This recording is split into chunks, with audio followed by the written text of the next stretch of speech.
Was that the first time? Sorry? First time you killed somebody?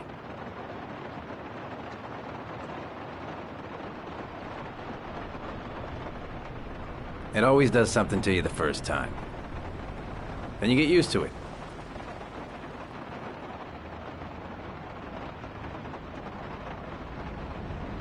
I'm not sure I want to get used to it.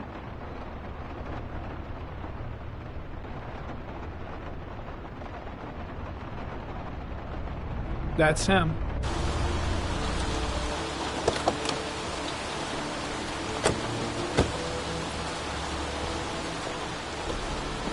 Miroslav Korda? Yeah? Lieutenant Carter Blake, I'd like to ask you some questions. Don't just stand there, he's gonna get away! Ah! Hey man, watch it, dude! Hey, what's the matter with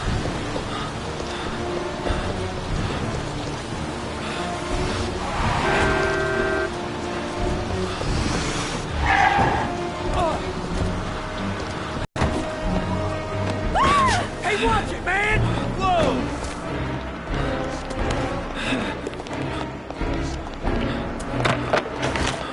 Hey, what about my tomatoes?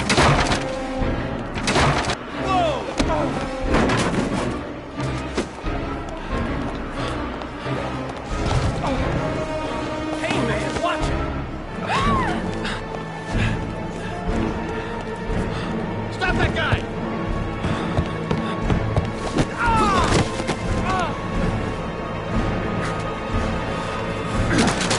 Hey, man, what you got?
This time it looks like we got our origami killer.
You said I could contact you if I remembered anything.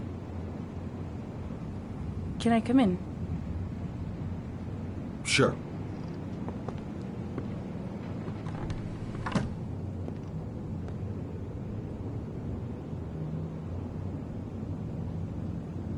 You want a drink? Yes, glass of water, please. Take a seat, I'll get it.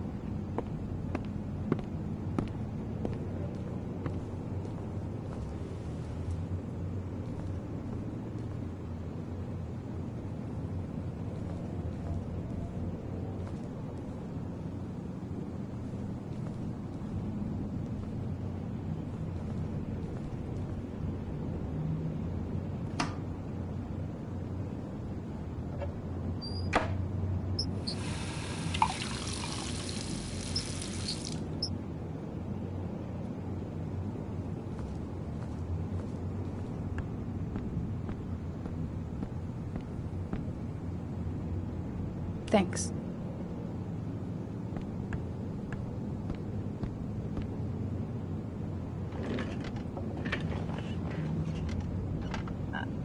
I just remembered something. Maybe it's not important, but a letter arrived in the mail the morning Johnny disappeared. A letter? What kind of a letter? It was addressed to Johnny's father.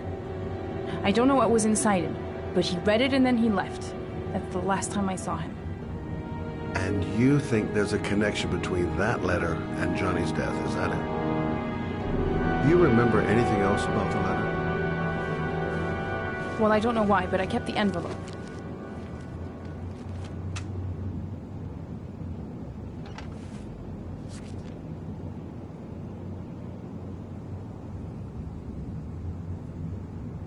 Nothing particular. Except the address. The address? It was typed with an old typewriter. Could be a lead, you never know. Well, thanks for your help, Lauren. I'll let you know if it leads to anything. Wait, I can't just sit around and do nothing while you're out there looking for the man who killed my son. Ever since you came around, I've been thinking, and I want to come with you. Help you in your investigation.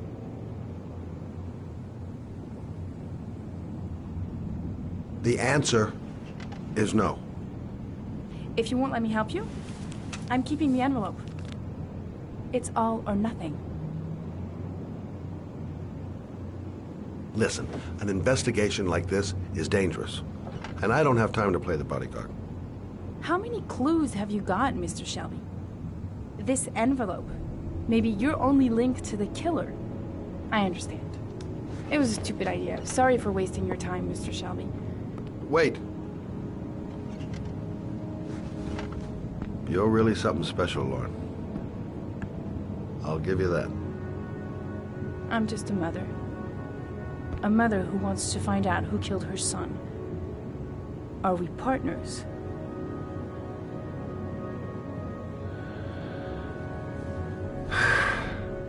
We're partners.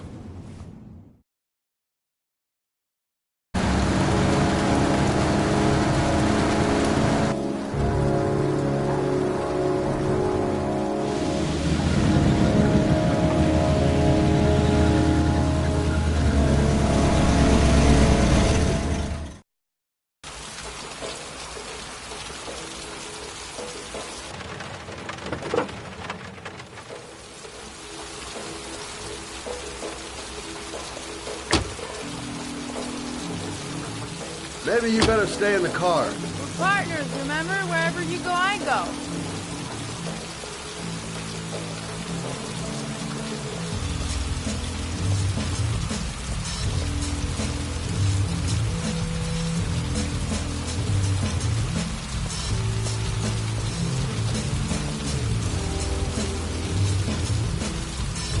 What are we doing here? We come to see Gordy Kramer. Kramer? The bigwig tycoon from Kramer Construction? No, his son. You think maybe he's the origami killer? For now, I just have a few questions that need answers.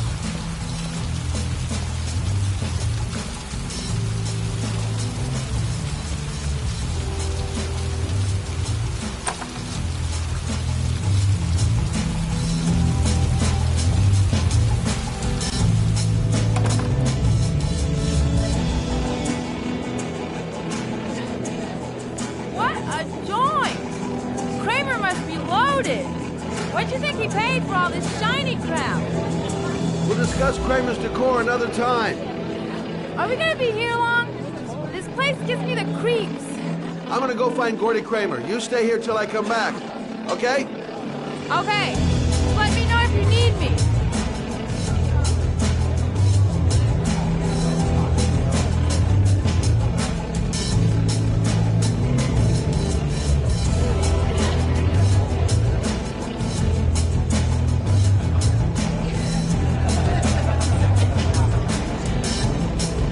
I'm looking for Gordy.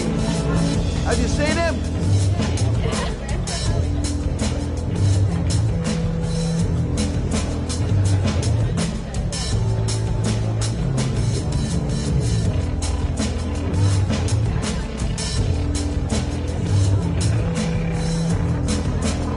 Hi. Great party, huh? Hi! I haven't seen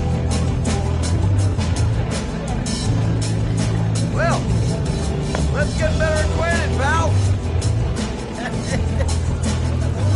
Oh, you're my kind of guy. I like you. My friend. I like Maybe this job does have its perks. Now I got me a new friend.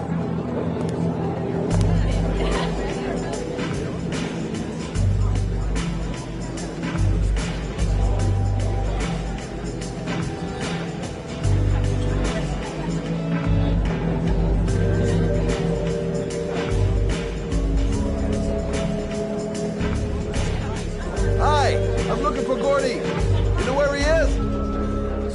I saw him a while back, but you'll be lucky to see him. He rarely hangs out down here with his guests. Oh, really? Why bother throwing a party then? Why don't you go ask him?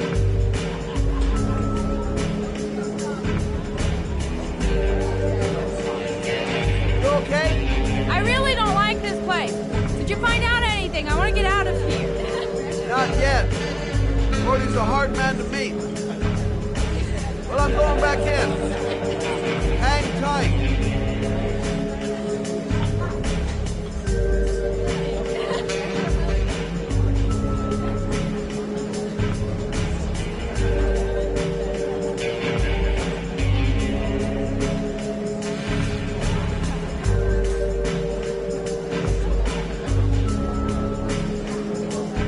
Whiskey straight up, no ice.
Hi, I'd like to see Gordy. Gordy hasn't seen anyone. Beat it. Look, you just tell him that Scott Shelby wants to speak to him. Okay? You're starting to piss me off, man. Now beat it before I get angry.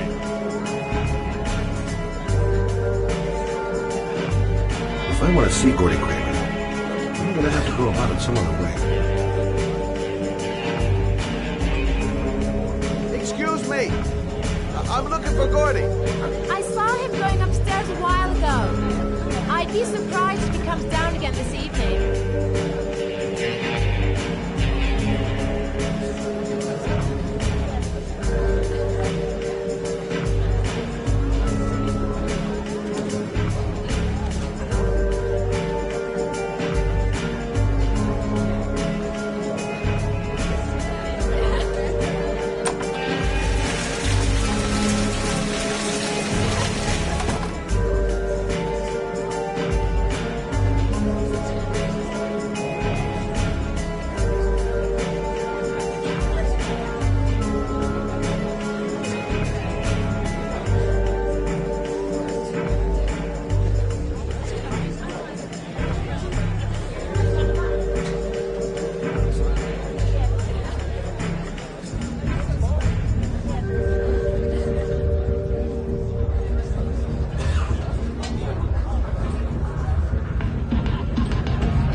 Upstairs.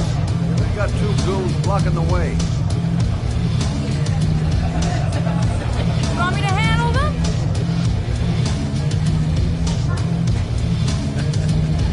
Hey, what are you gonna do? Knock him out with a pair of high heels? Leave it to me. Just be ready to go as soon as they leave the stairs.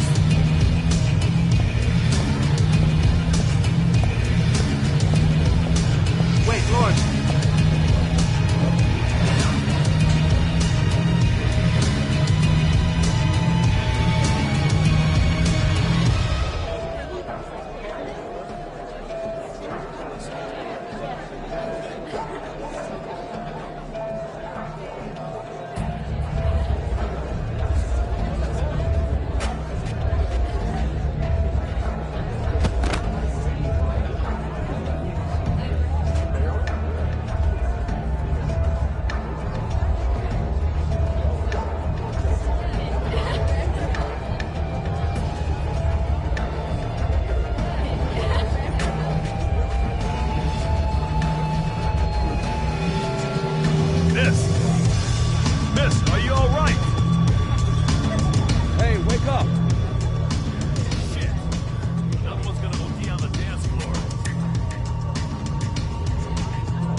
Mr. Kramer?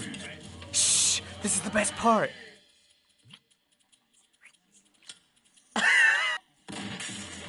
My name is Scott Shelby. I'm a private detective. I'm investigating the case of the Origami Killer. I'd like to ask you a few questions.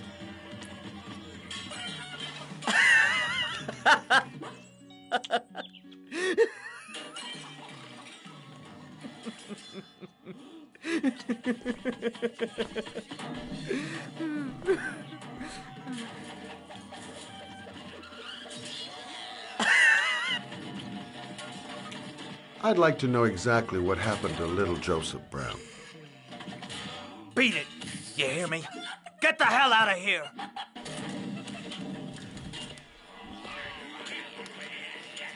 What do you want? A witness saw little Joseph Brown get in the back of your limousine. That was the last time anybody ever saw it. Now, I know you've been arrested and interrogated until your father made a little phone call and the file was closed. I'd like to hear your version of the facts. The kid was lost. I just offered to drive him home. The police arrived, I explained the misunderstanding, and I was released. End of story. Nothing to get excited about, right?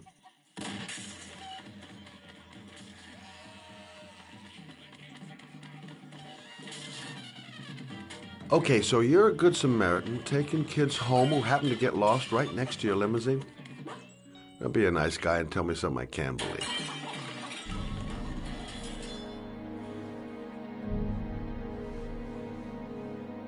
Very well.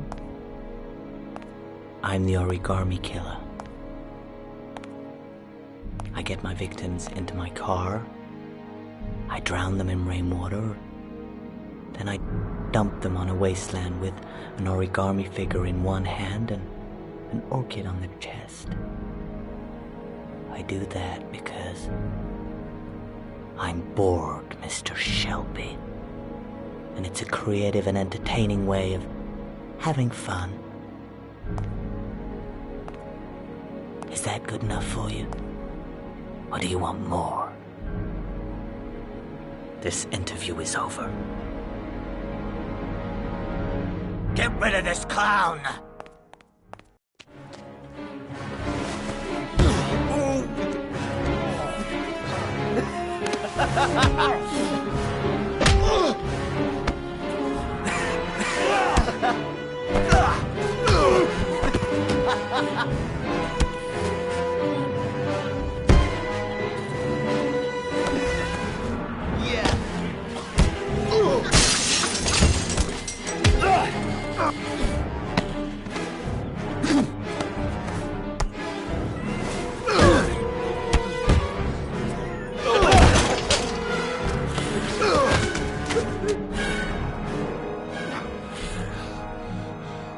It's a dangerous game you're playing, Kramer. Do you know who my father is? He only has to lift one finger and you won't wake up tomorrow morning. You're the one that should be afraid, Mr. Shelby, not me.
Glass. Broken glass.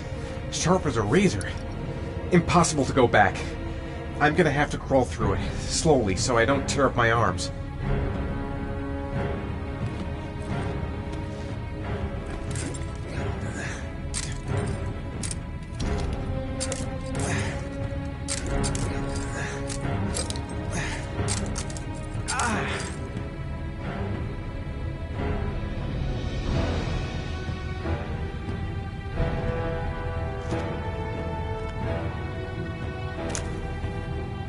The match flame.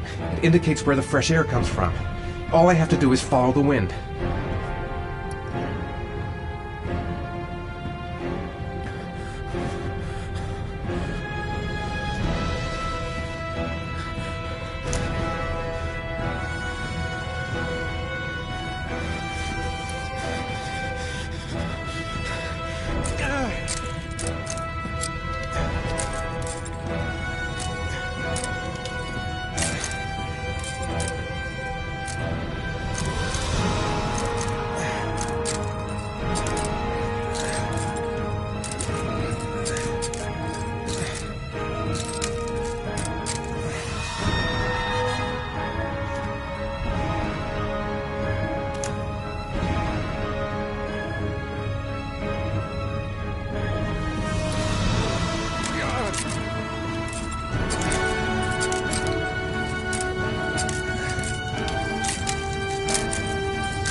Rats. Charming. If they got in, then maybe I can get out.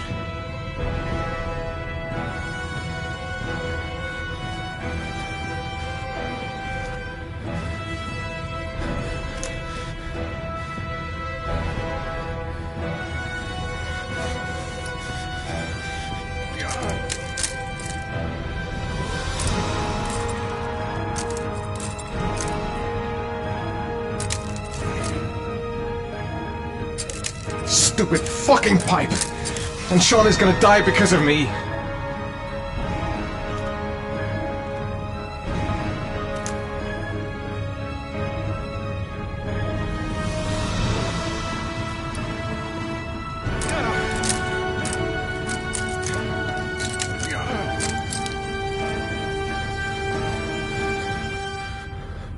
Can't see a thing in here.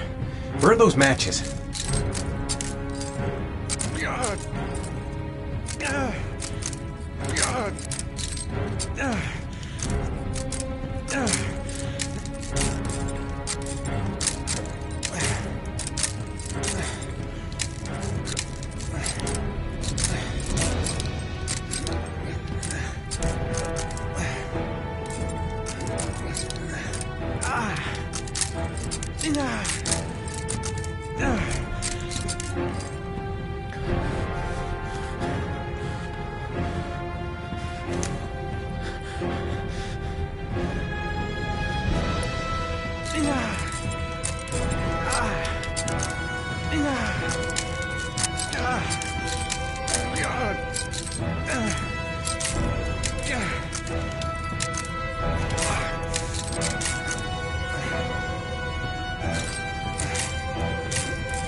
Right. I guess I don't really have any choice.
It's over for me.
Oh my god.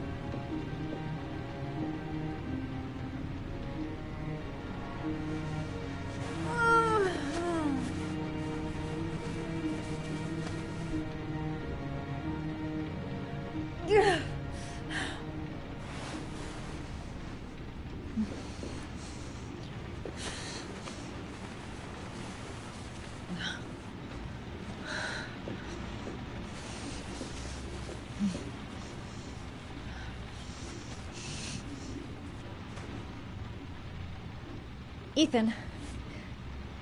Ethan, can you hear me?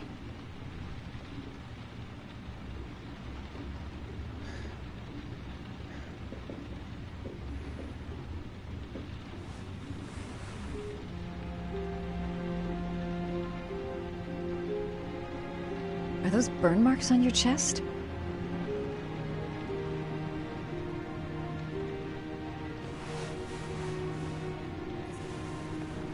I'm gonna have to get your clothes off to disinfect those wounds.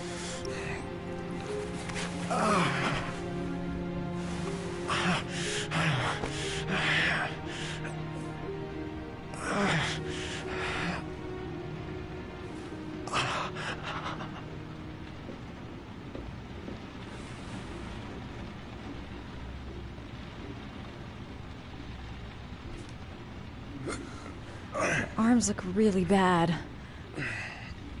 I need to disinfect your wounds.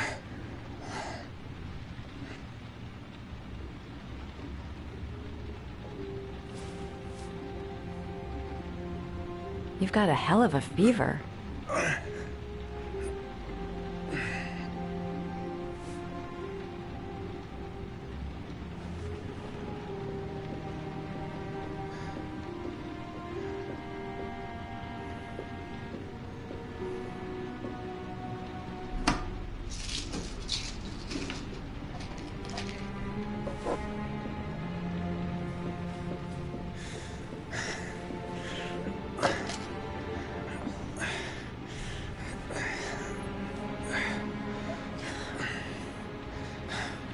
a doctor, but I'll do what I can.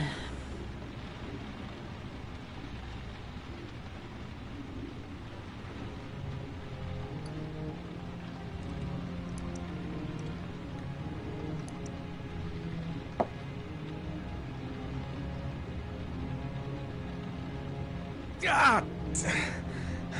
Crap. That's disinfectant. Not terribly good for burns.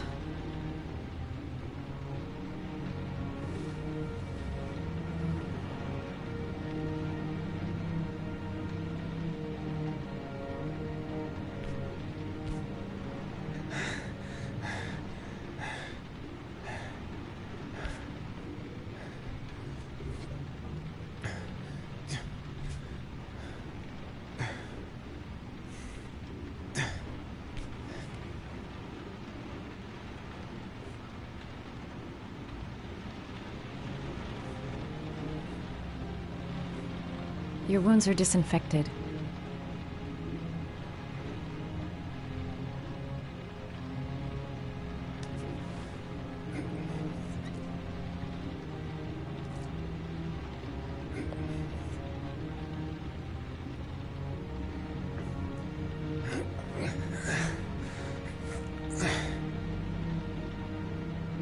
That should ease the pain.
That's all I can do.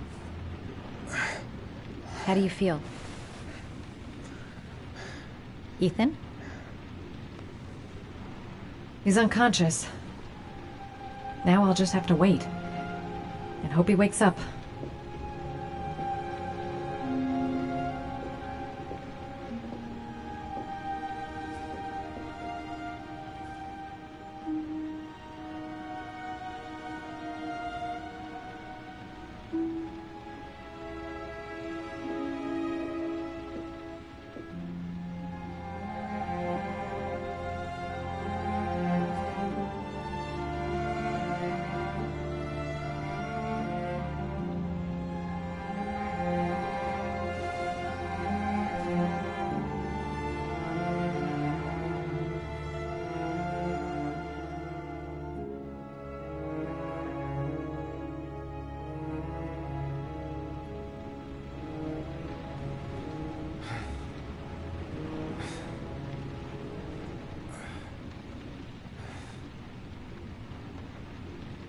How do you feel?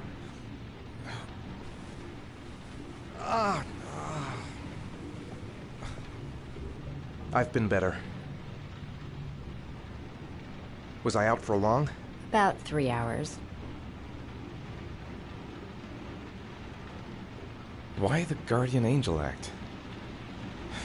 You don't even know me.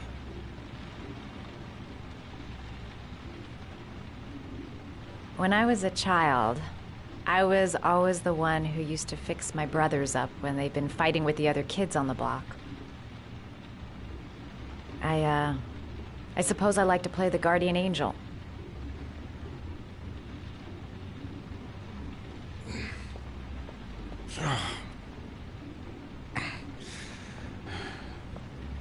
You said you were here because you're an insomniac?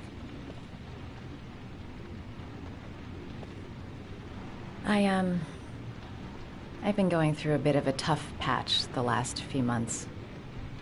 It's the kind of stuff you prefer to forget. I do what I can to live with it, but it's not easy.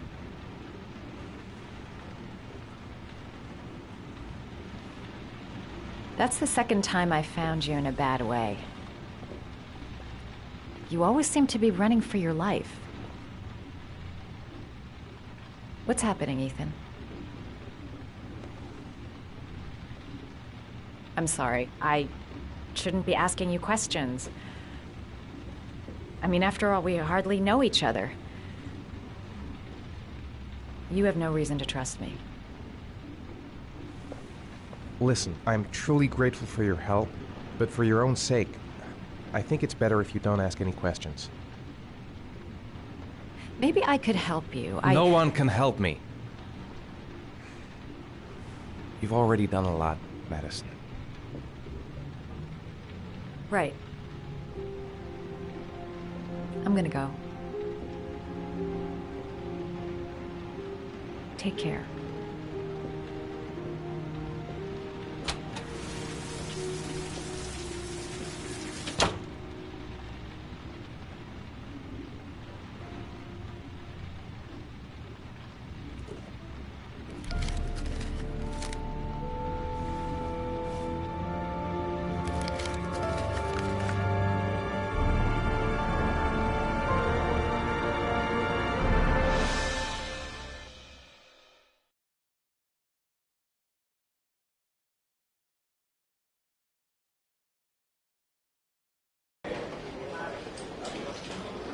I didn't do it. I swear I didn't do it.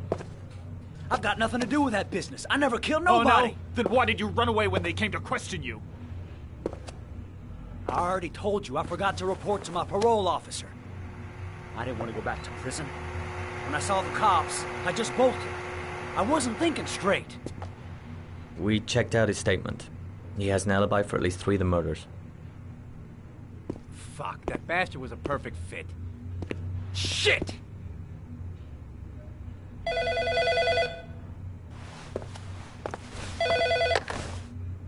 Ash? Okay. Sean Mars's mother's here. She'd like to speak with you.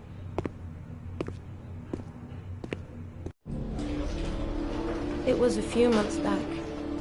The middle of the night. It was pouring down. Ethan came home completely drenched at about 3. I asked him where he'd been. He spoke about drowning, the rain. He didn't make any sense. There was something in his eyes.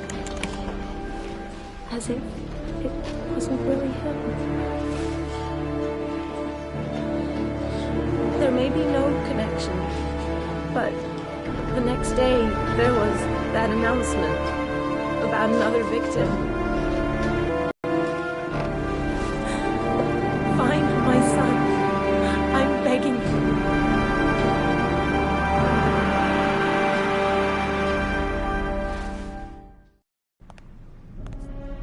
I'm Police Lieutenant Carter Blake, and this is Agent Norman Jaden of the FBI. According to our information, Ethan Mars is one of your patients. We'd like to ask you a few questions about him. I'm sorry, that's impossible. I beg your pardon? I'm bound by an oath of secrecy. Under no circumstances may I discuss my patients. My job is to find Sean Mars alive, and I don't give a damn about any bullshit oath.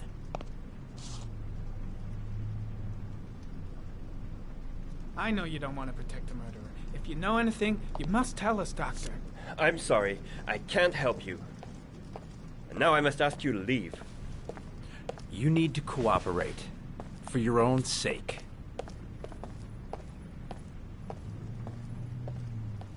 It's your duty to inform the police if you suspect one of your patients, Doctor. Are you threatening me? I'm just giving you some free advice, Doc.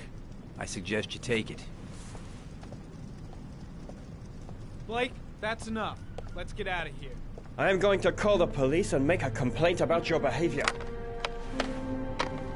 Doctor, you are really pushing my buttons. The only thing I'm interested in is saving that kid's life. So, you're gonna be a good boy and tell me what I want to know, or I am really gonna lose my temper. That immediately. Let go of me. You have no right.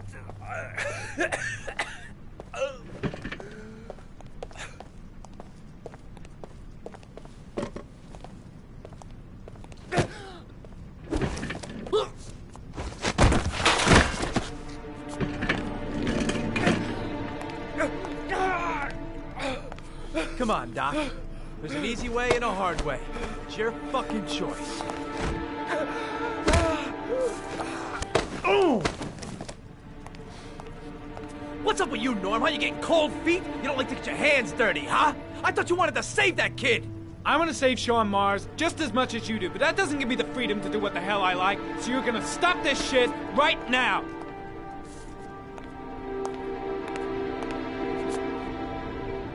I'll get you for this, Jaden.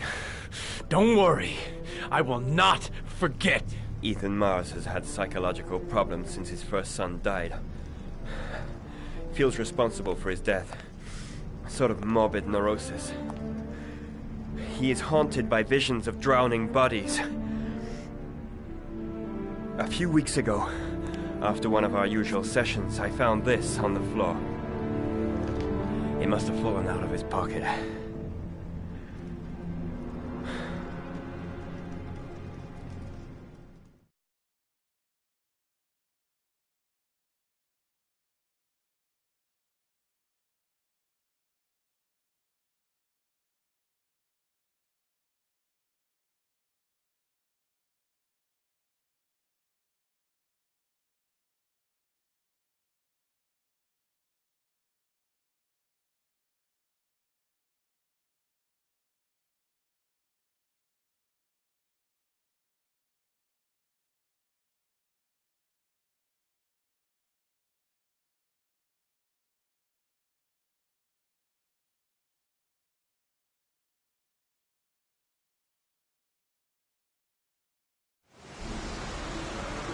Ash, I want you to assign every available man to finding Ethan Mars. I want a man outside his place day and night.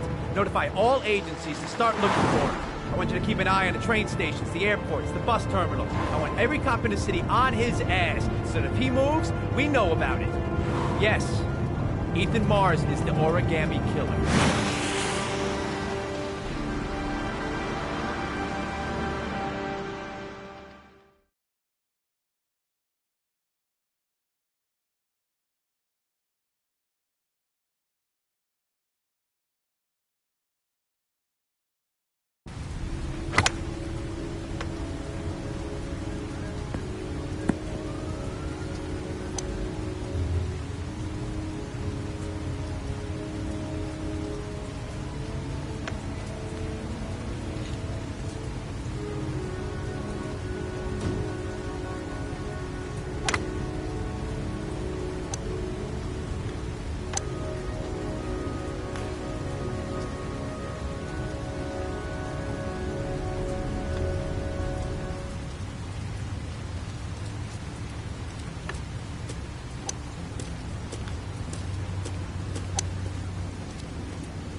Nice shot.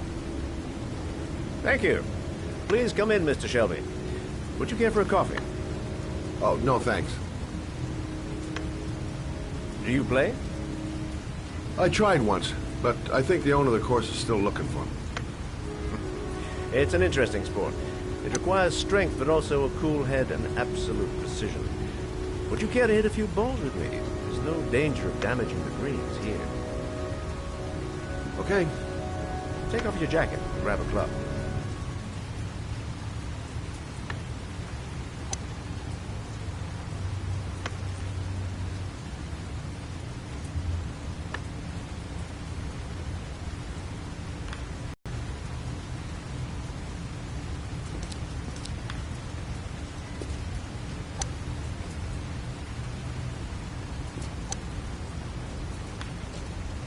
The balls are in that basket.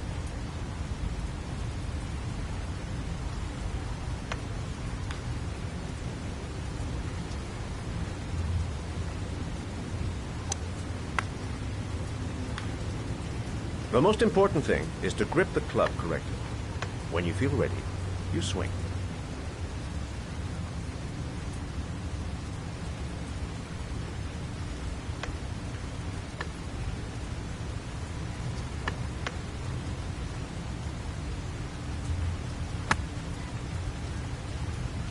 Well, it's only your first ball. You should try to strike it a little harder next time.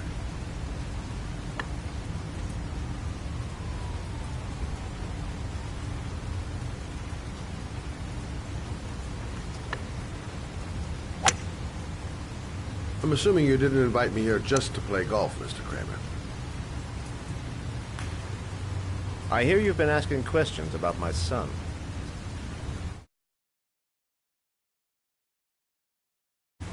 That's right. I want to know if Gordy is linked to the Origami Killer case in any way.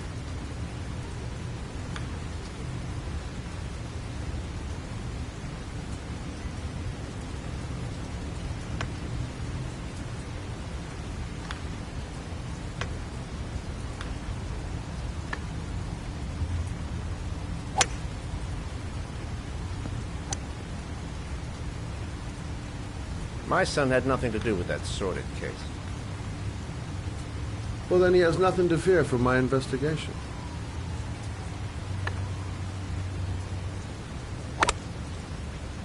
You have no business investigating my son. I told you, he had nothing to do with it.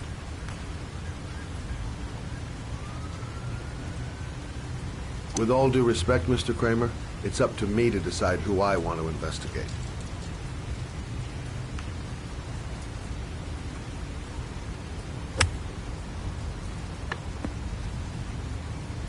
I'm an influential man, Mr. Shelby, and I pay very well for loyalty.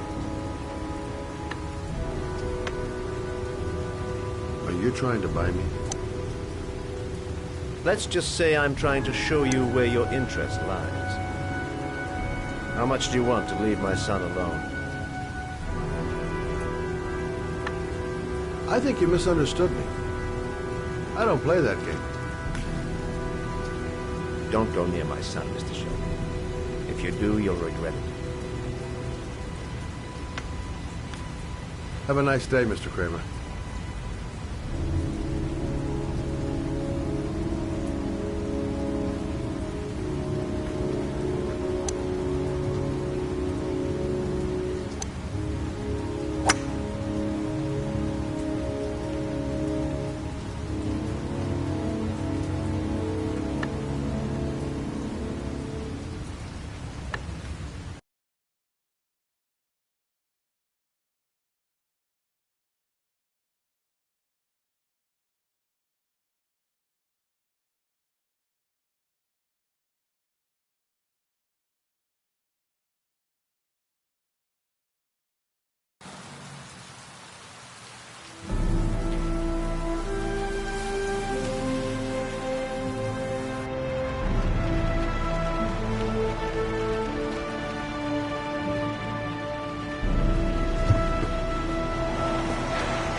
Porcelain lizards?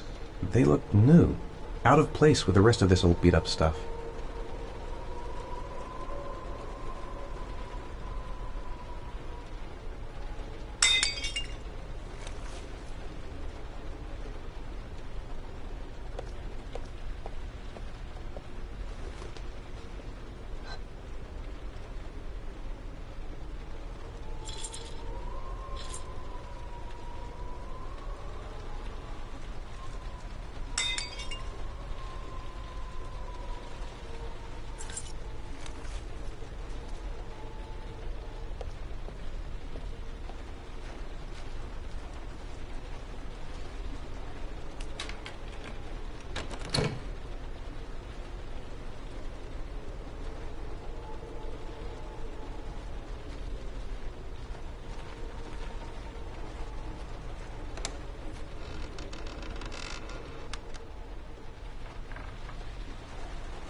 Are you prepared to suffer to save your son? You have 5 minutes to cut off the last section of one of your fingers in front of the camera. If you succeed, you will get your reward.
You have 4 minutes and 30 seconds left.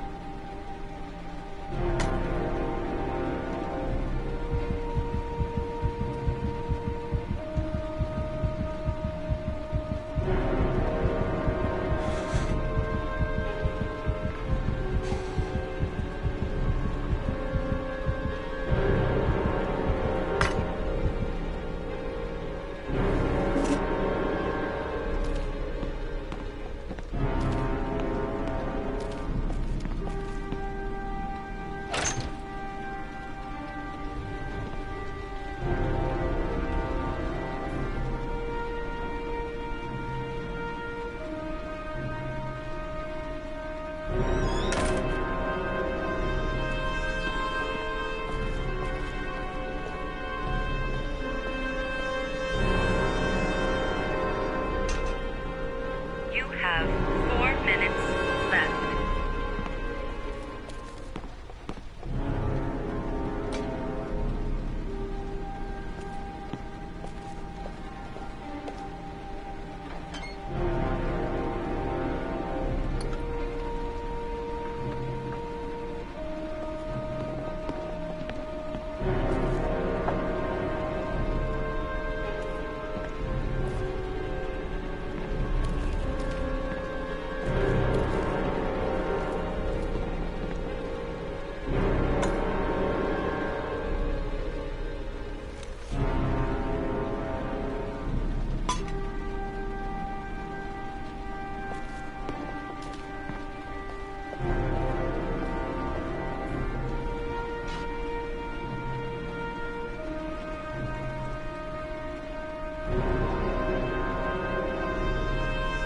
You have 3 minutes and 30 seconds left.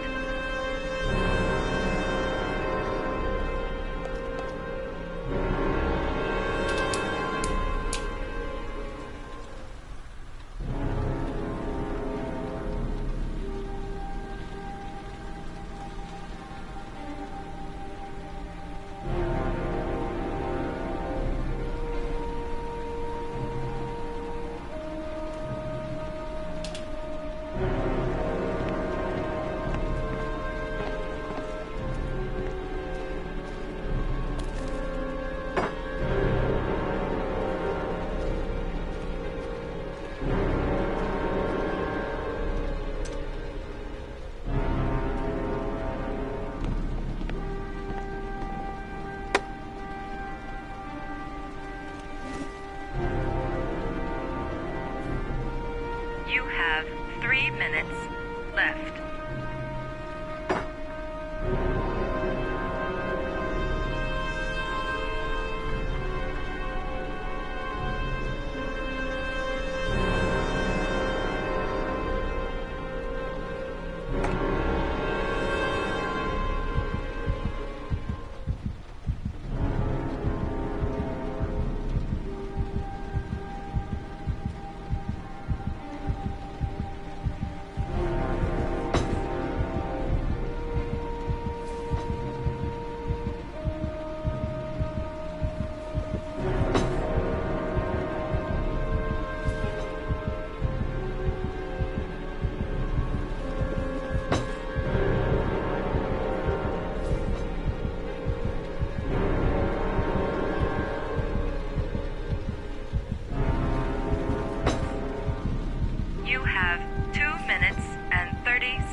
Under the desk.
That's affirmative, Lieutenant. We're in position. Perfect. Nobody moves until I give the signal. Is that clear? We nail him as soon as he sets foot outside. Right, Lieutenant. Lucky that patrol spotted his car. What's he doing in there? Beats me. You're the profiler, right? I thought you were supposed to be right inside the killer's head. Well, that's just it. What I know of Ethan Mars doesn't match the killer's psychological profile. I know what the jury's gonna choose between your theories and concrete proof.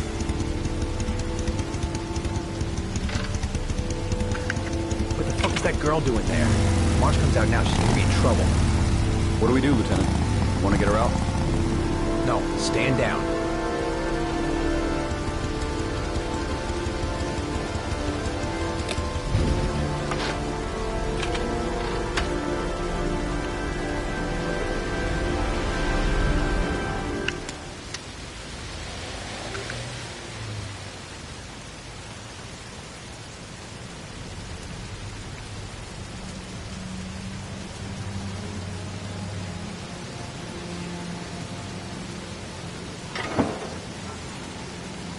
She's going inside. If she lives there. Well, it's just as well. We don't want anyone hanging around if Mars comes out. Ethan, what happened? The police. They're out there. I think they're here to arrest you.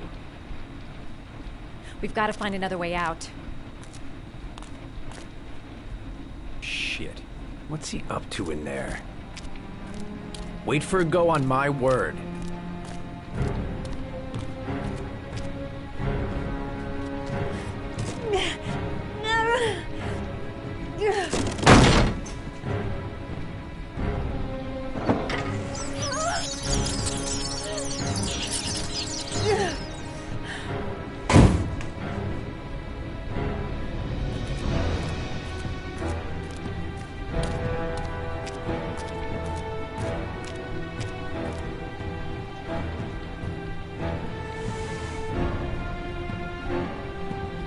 They're still out there. We've got to find another way. You can't get out that way.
Shit! It's too high.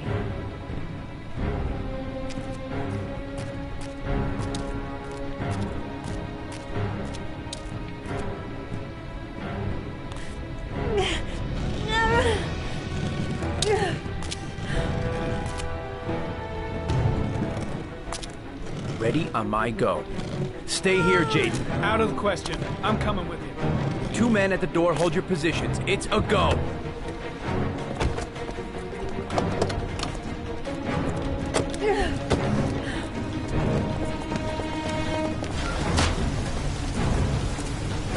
Come on, let's go this way.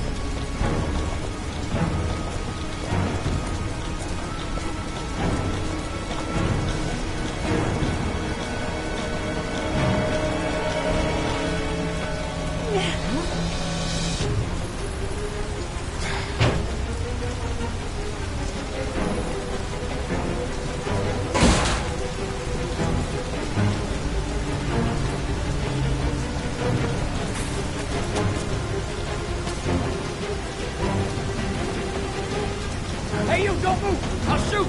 Come on, quick! I can't. Hands in the air! Lieutenant, there's a man and a woman exiting the alley. A woman? Shit! It's that girl who went in! Everybody downstairs! They're in the alley! Follow them! The subway.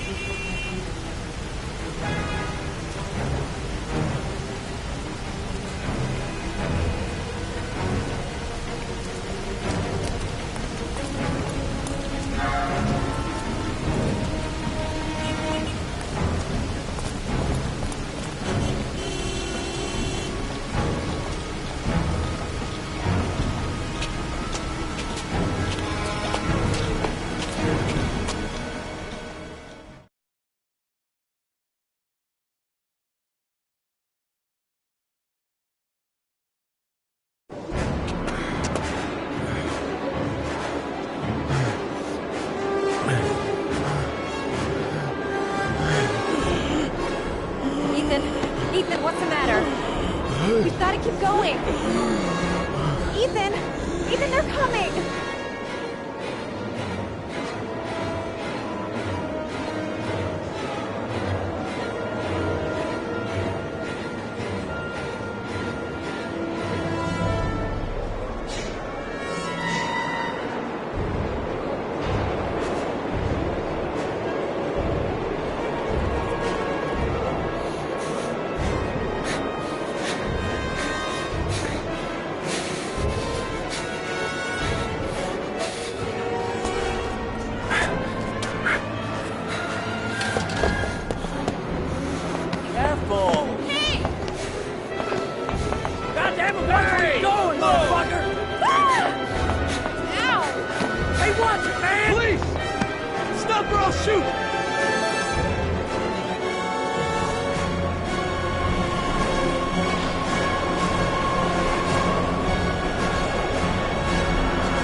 Less than an hour ago, we heard from the police who have identified the man thought to be the Origami Killer.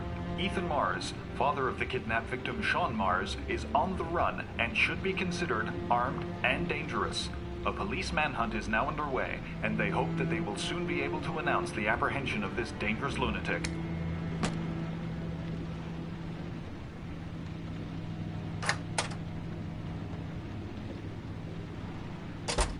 I brought some food. I didn't know what you like, so I brought some of everything. I hope that's okay.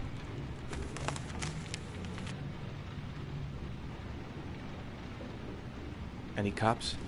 No, I think we lost them. The guy at the desk, though, he gives me the creeps. I don't trust him. You're all over the news reports, Ethan. Every cop in the country will be hunting you. They say you're the Origami Killer. Is it true? Are you the killer, Ethan?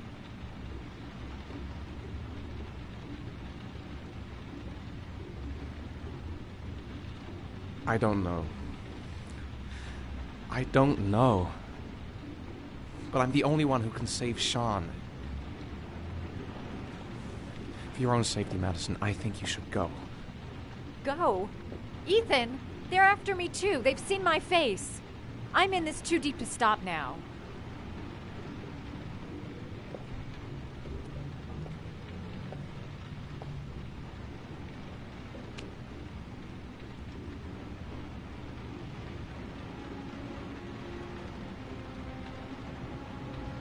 I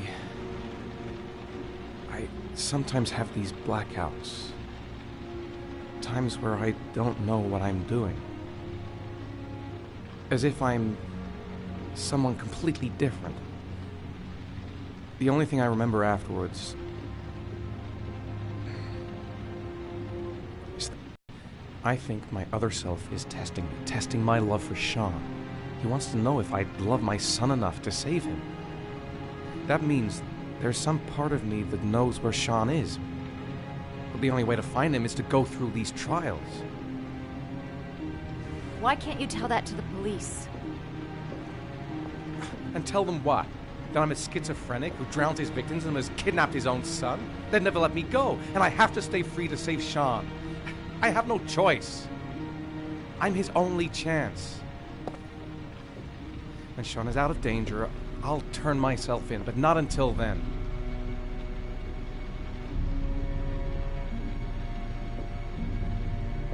You can't keep going like this. You're destroying yourself, Ethan. Finding Sean is the only thing that matters. There has to be another way. You don't understand. Time is running out. Sean will be dead in a few hours. I have no choice.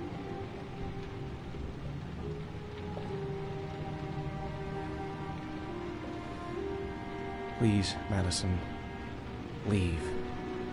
Forget everything that's happened. There is nothing more you can do for me. If you want to help me, leave. Leave me to do this on my own.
Your vodka, sir.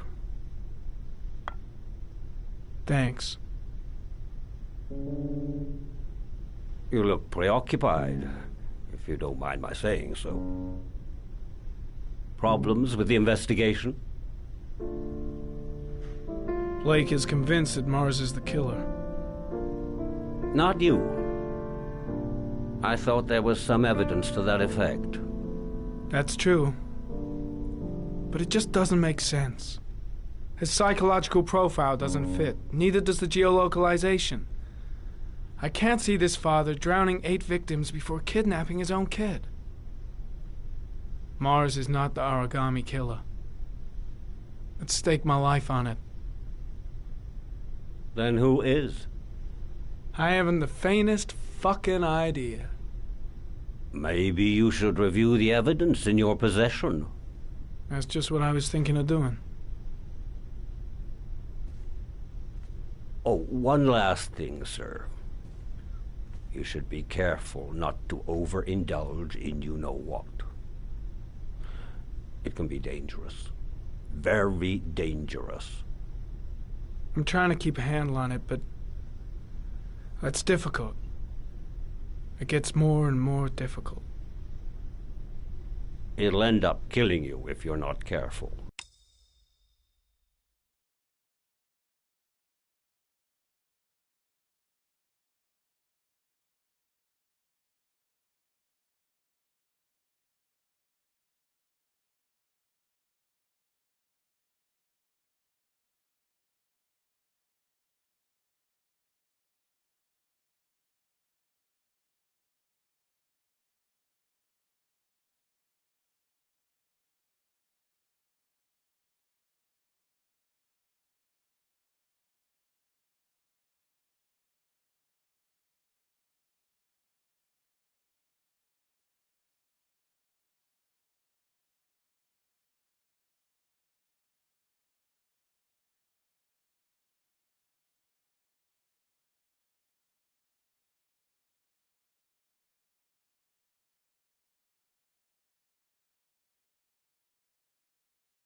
That would be most unfortunate, sir.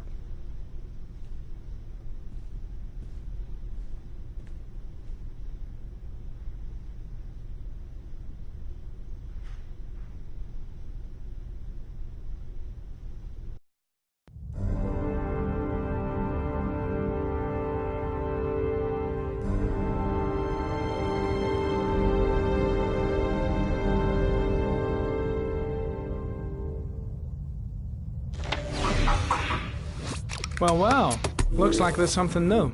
The video recording from near the park on the afternoon Sean Mars disappeared. I doubt there's anything on it, but you never know.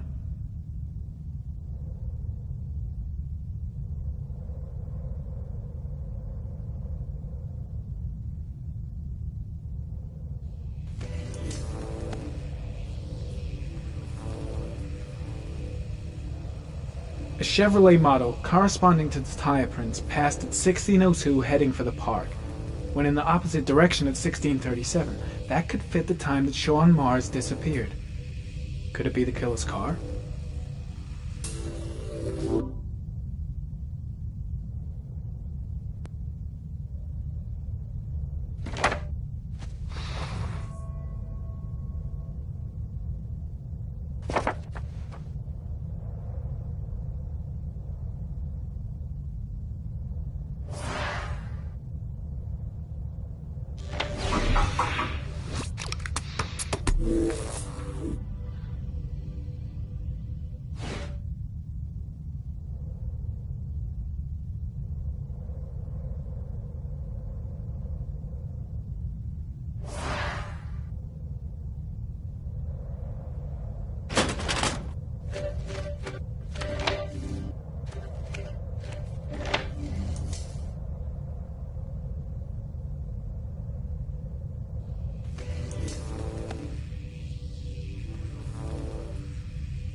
There is always a railroad line adjacent to where the bodies are found.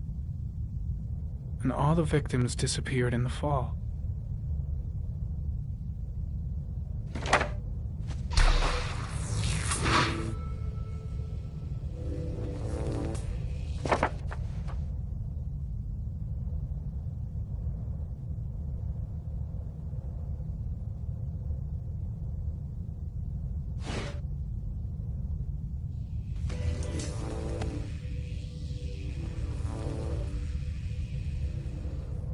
The killer is white, aged between 30 and 45.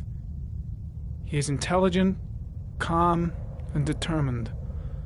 An organized type. He has a car.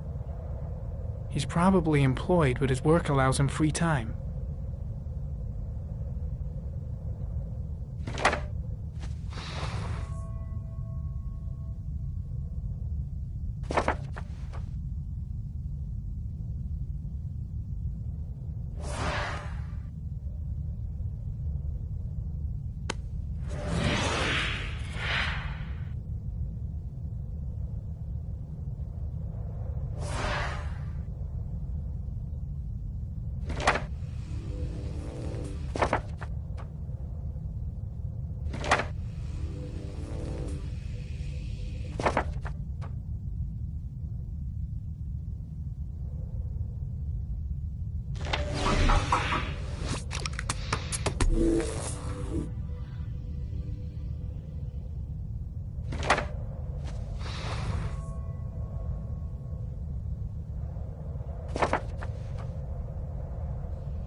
Pity we can't see the driver's face.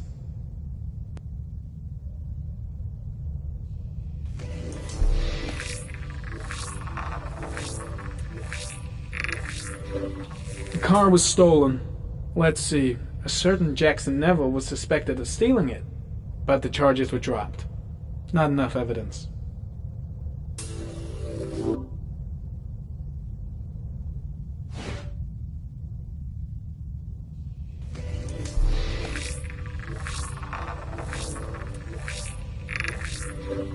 Jackson Neville, aka Mad Jack, involved in several cases of buying and selling stolen vehicles.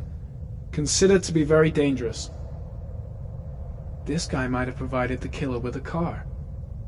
It's a pretty slim lead, but it's all I have right now.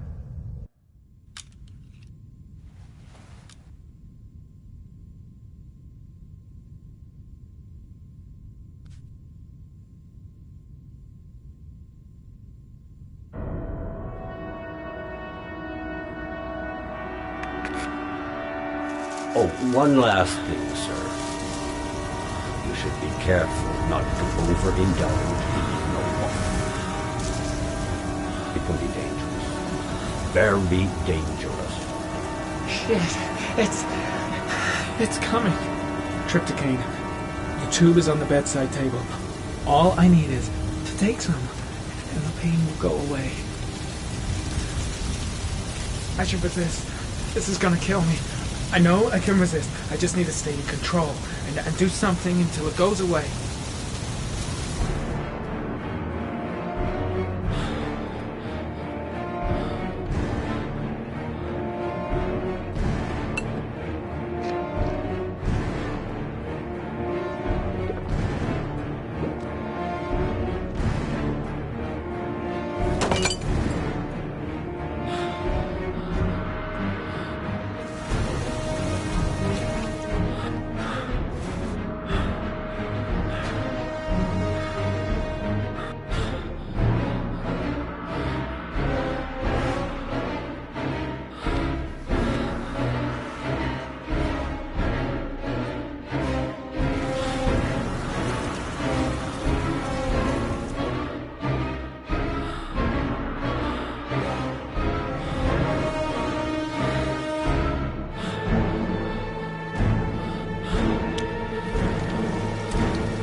Manfred!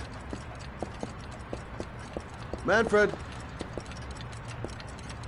Anybody home?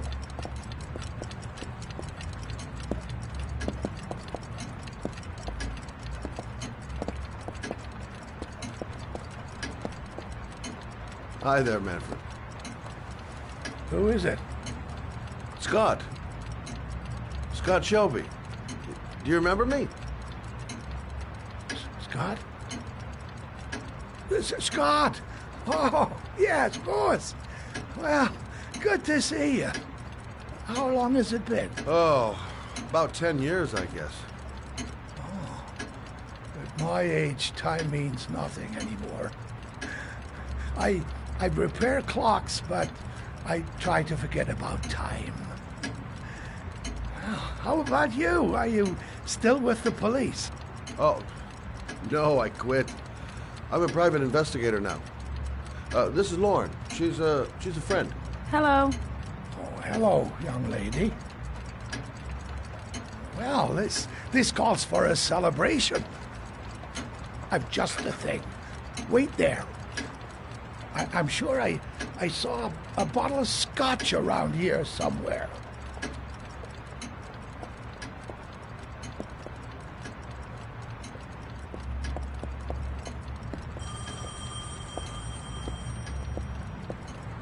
Do an old man a favor, would you, Scott? Tell them to call back this afternoon. Sure, no problem.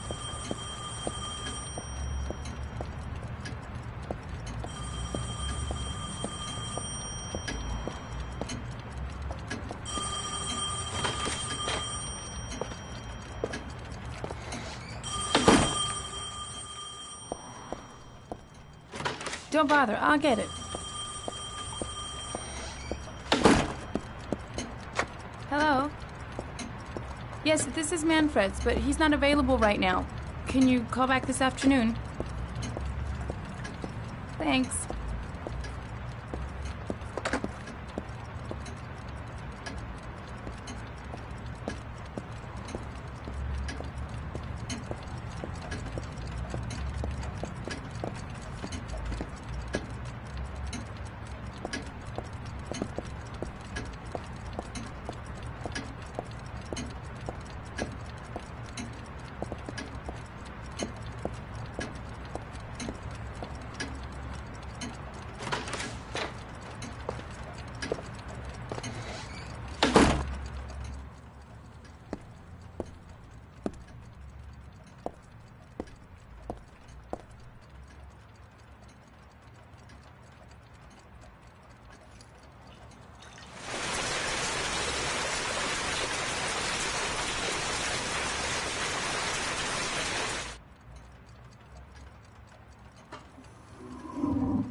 Well, to old friends.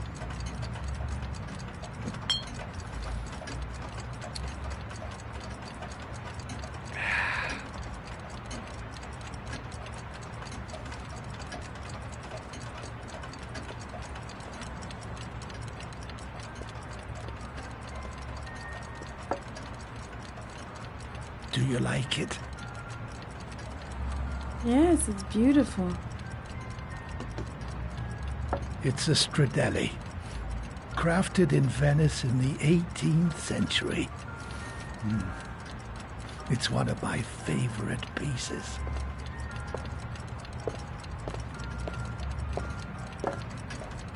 Tell me, Scott, what brings you back after all these years? I'd like you to have a look at an envelope. I thought maybe you could tell me about the typewriter that was used to type the address on it.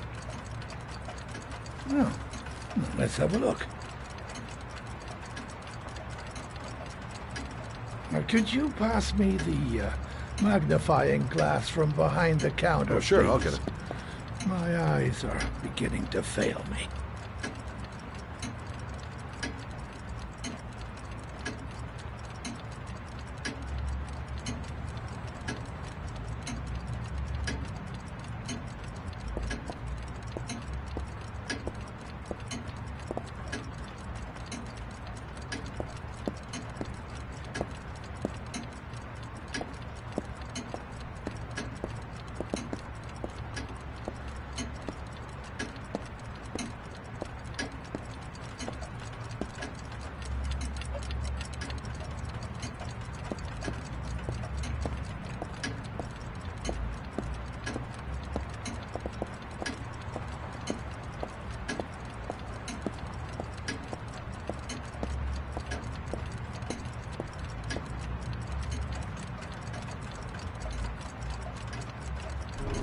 Thanks.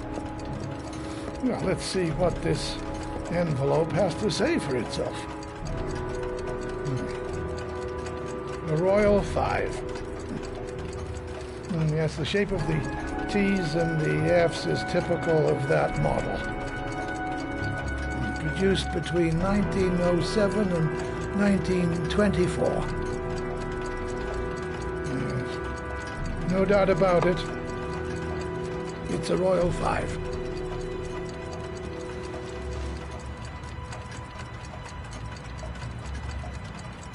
These typewriters, are they rare? No, they're fairly common. I'd say many folks have one gathering dust in an attic or in their cellar.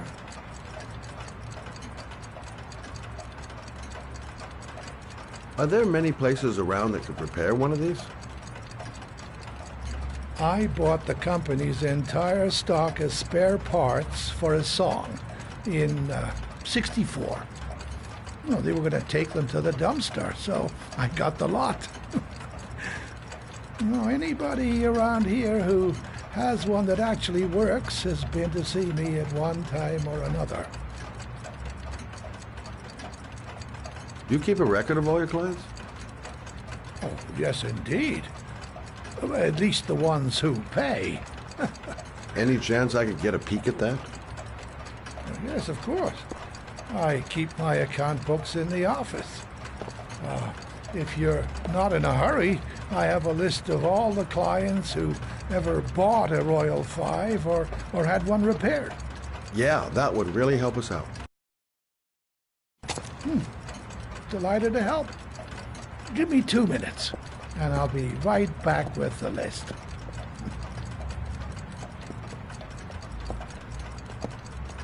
You think the killer's been here? If he has a 1920s typewriter, he may have needed Manfred's services to get it fixed. We'll know when we get the list.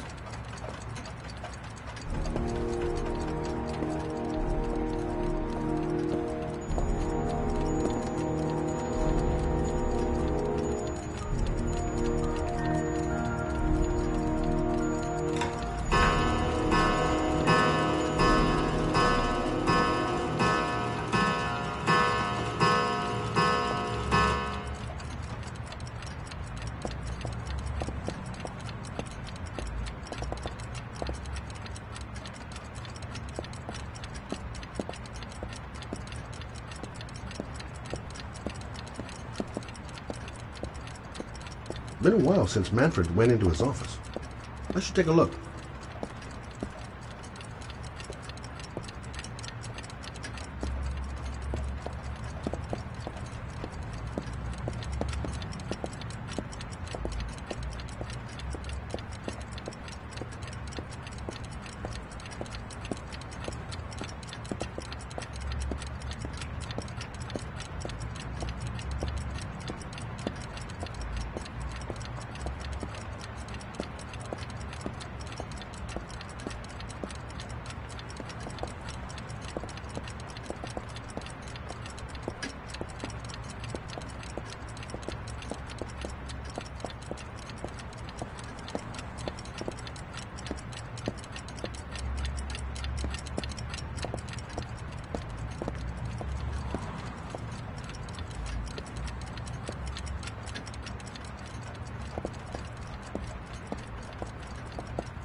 Hello? Manfred! Hello?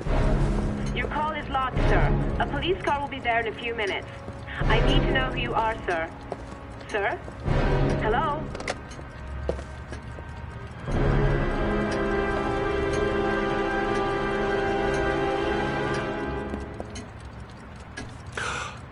Oh my God. He's dead. Oh, God.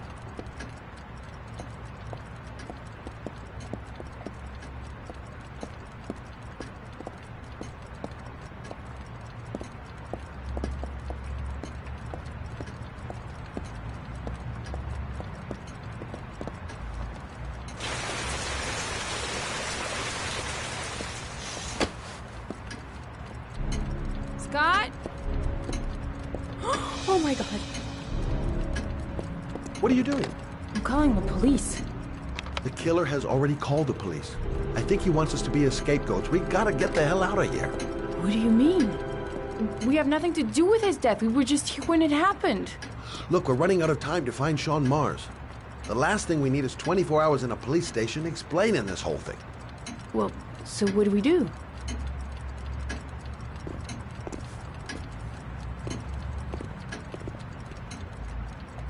Watch the front door. I'll get rid of our fingerprints from everything we touched since we came in. You better work fast. The police are going to be here any minute.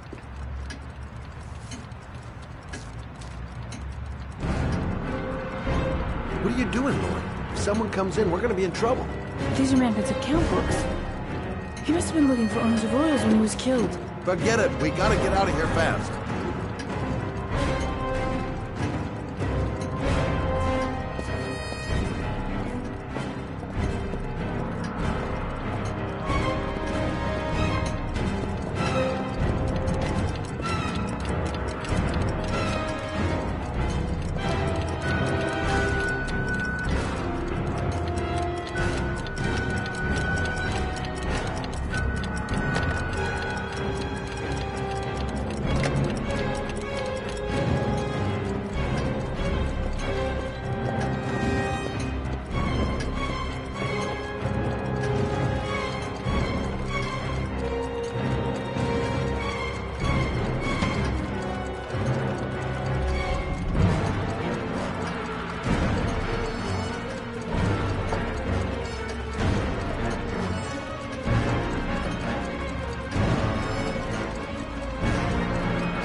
Longer? The police will be here any second. I'm almost finished.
That's it.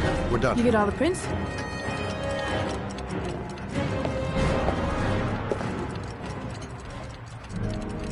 I got what I got. It should be enough to prevent them from finding us.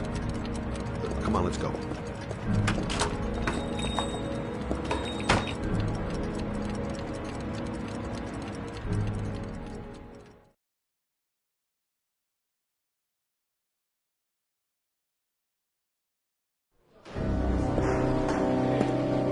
So, you claim the victim was killed while you were in his shop. Yes, he went to get something in his office. A few minutes later, I went in to see if he was okay. That's when I found him.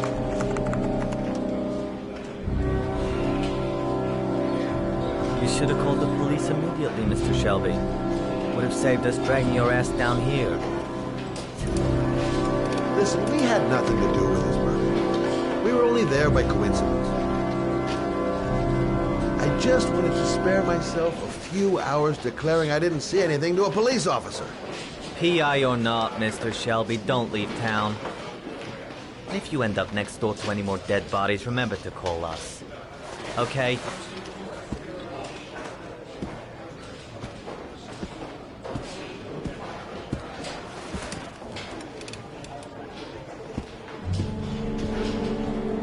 Well, well, Scott Shelby. You in trouble again? Wrong time, wrong place. You know what it's like. Don't sweat it. I'll take care of it. For old time's sake. Thanks, Carter. I owe you one. You on to anything at the moment? Well, I got some ideas. Nothing concrete. Well, if it goes beyond the idea stage, you tell me about it, wouldn't you, Scott? Sure.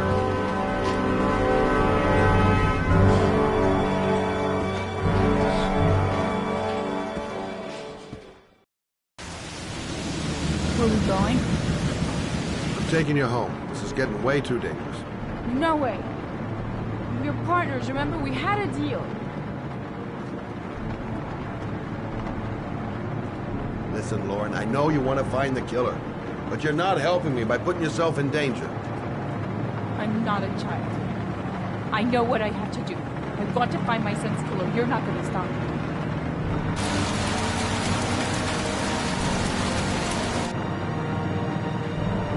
You're gonna be a good girl. You're gonna go home and let me get on with my investigation.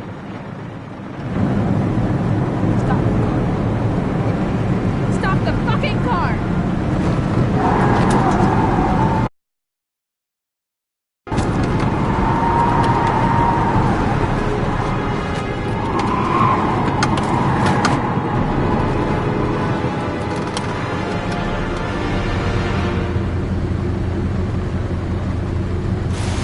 You're not gonna help me back to kill my body. I'll do it on my own.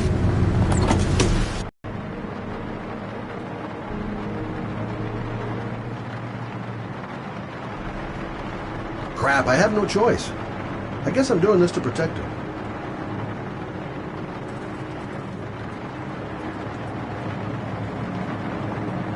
This girl's stubborn as a mule. She doesn't let up, with or without me.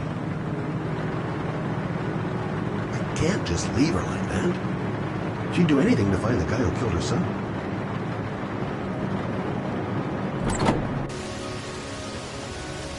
Lauren!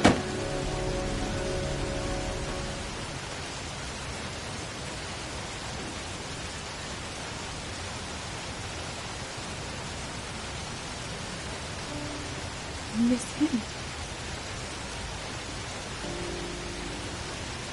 Miss him so.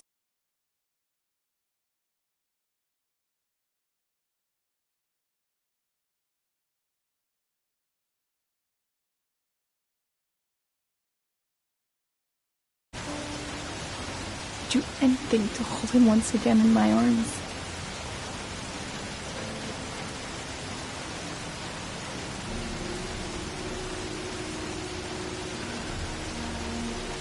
I'm sorry.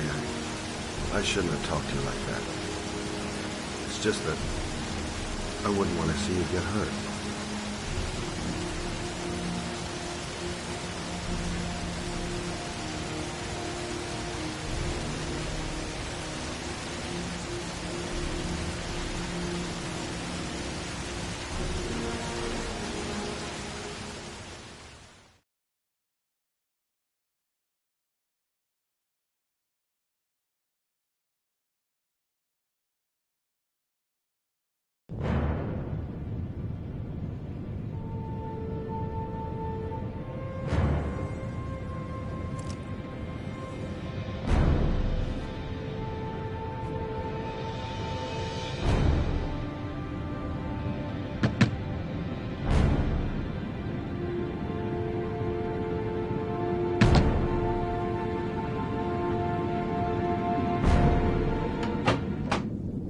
Yeah? What do you want? Oh, fuck it. I said 1,000 times that I don't want any junkies at my door. If you want to score, man, you gotta fucking call first. Come on. Beat it.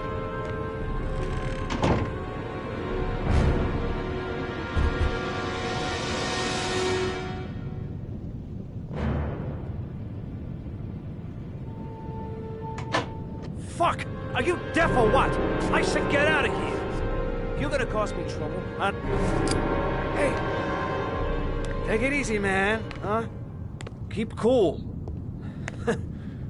What do you want? Dope? Money? Tell me what you need. I'm sure we can make a deal, huh? Gosh! I'm gonna blow your brains out, you son of a bitch! You think you come into my house and steal my dope? You're gonna shoot up in hell, motherfucker! Oh, man. Will you stop fucking moving? Nowhere to hide, junkie asshole!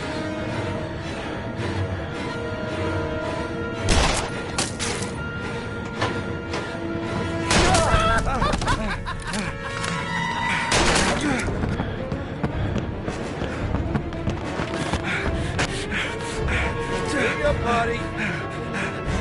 I can.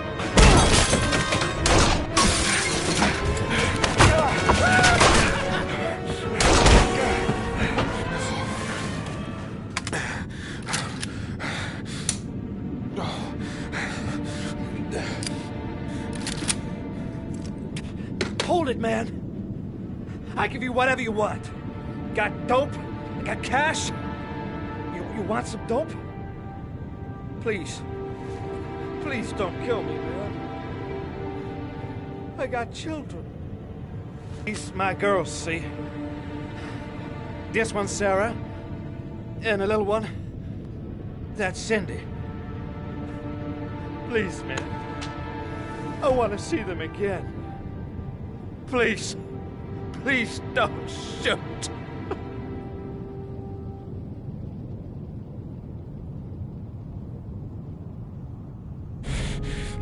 I'm a father, too. But I'm no killer.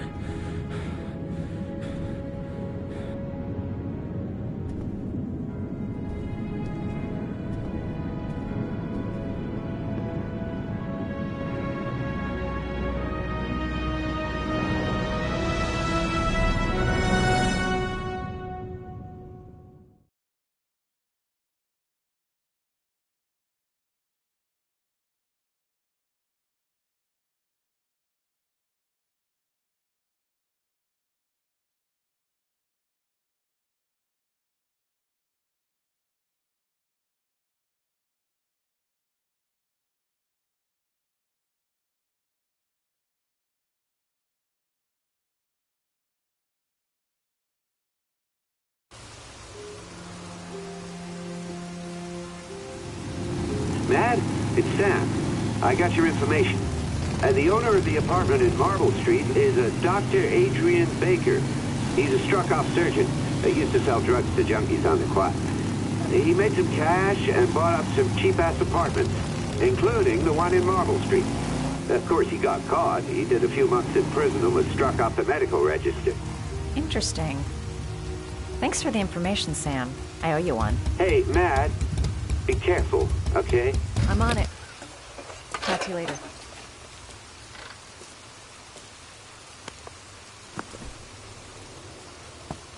The owner of the apartment where Ethan cut off his finger lives here.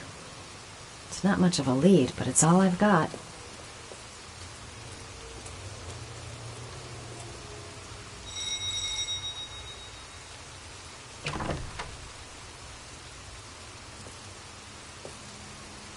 Hi.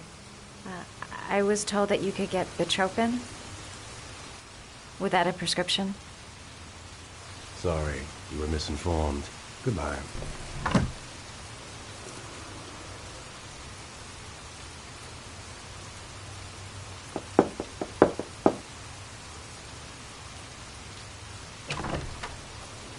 I really need your help here. I can pay. Well, why didn't you say so? Please, come in.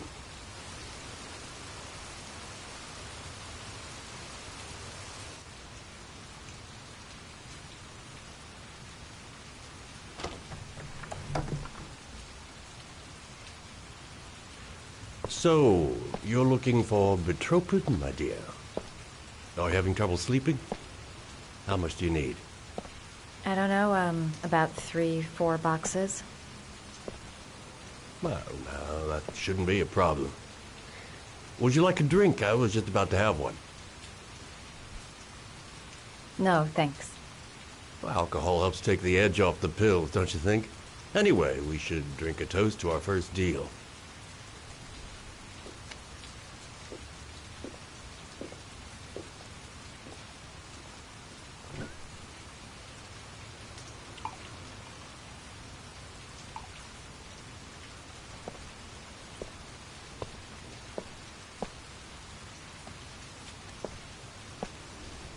I haven't seen you around here before. Who told you about me?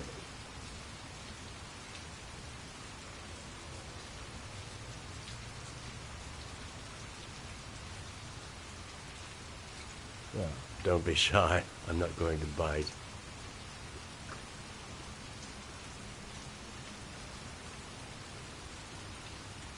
Do you have many clients? A few. I help to ease their anxiety. Get my handsmen off, thin enough, hard-working enough. I reassure those who find the system too difficult. I'm like a safety valve that keeps society from imploding.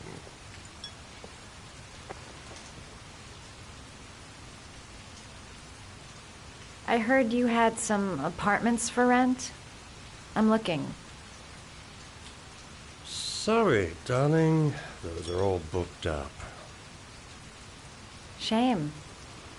I was looking for something around Marble Street.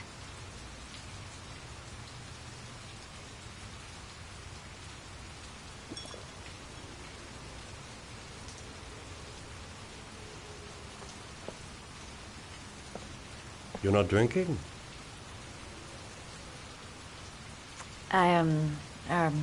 I'm not really thirsty.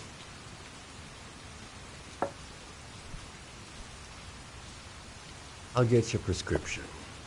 Won't be a moment. Wait here. That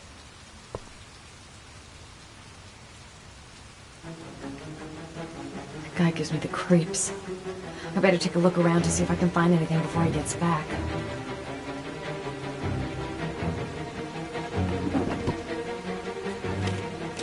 Doc seems to be interested in property, amongst other things.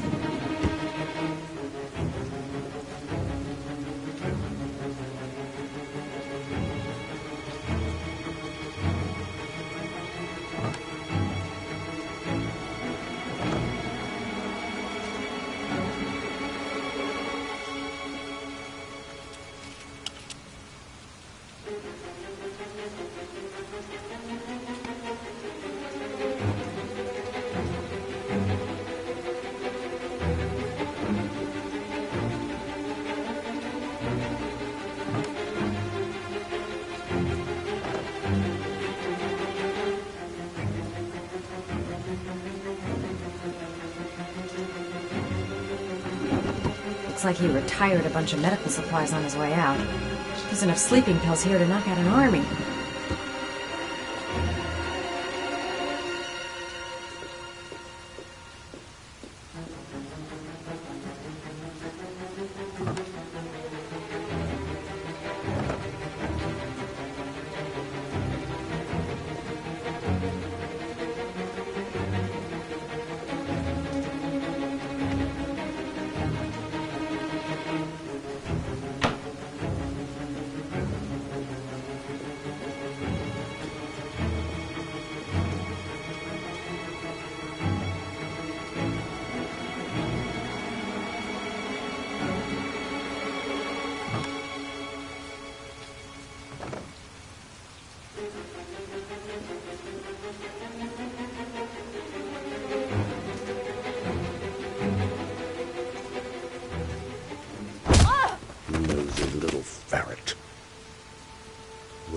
some fun together, my darling.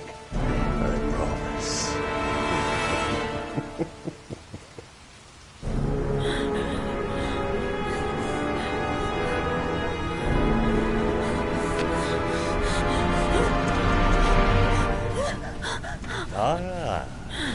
Say hello to Matthew. He claimed he had come to the census. Another one of those goddamn government spies. So, you're interested in my Marble Street apartment. I rented to my friend Paco, if you must know. I have no idea what he does there. Maybe that's where he fornicates with his dancers from the Blue Lagoon. To be honest, I don't give a damn. Just as long as he pays his rent, he can do whatever he likes. But enough with the chit-chat. I miss surgery, you see, so I take every opportunity to practice. I don't have any instruments here, so I use whatever comes to hand. I hope you won't hold that against me. Hold up. There's that stinger.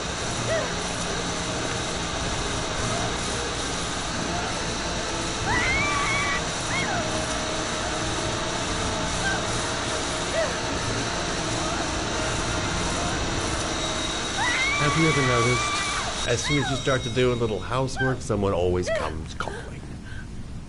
I'll get rid of our visitor and be right back. Don't move. I won't be long.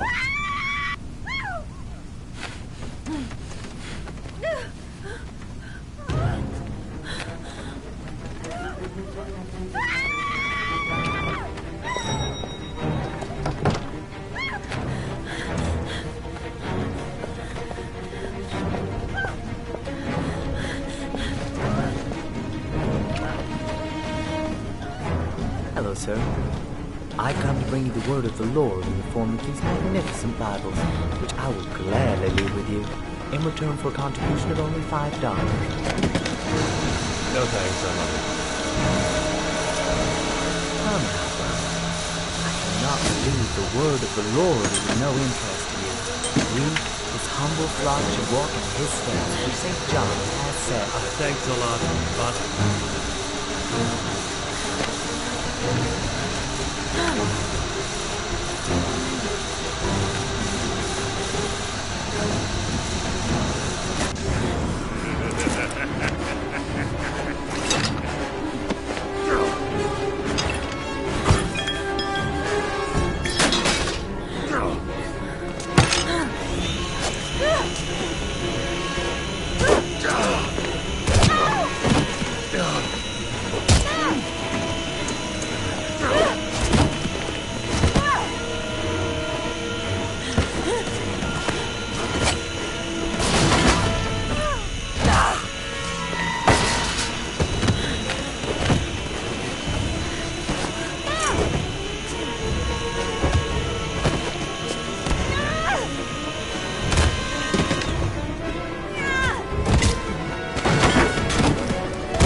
Can you stop that thing?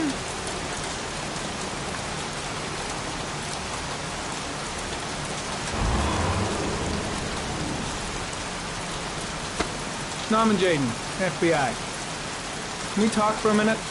I'm listening. Can we go inside?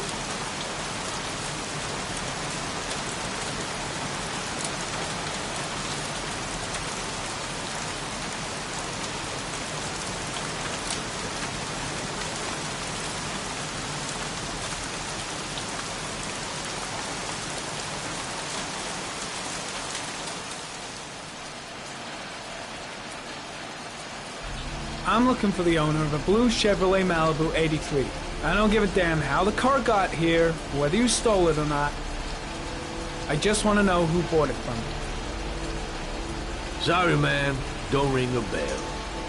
I got a real bad memory for names. Perhaps I can help you to remember. If we find out that you sold the car to the man we're looking for, you're looking at some pretty solid time inside, Jackie boy. You trying to scare me with your big talk?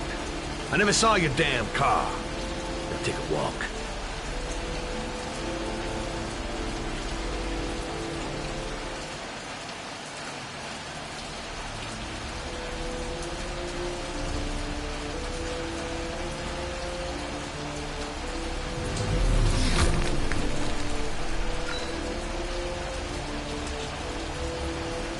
Blood.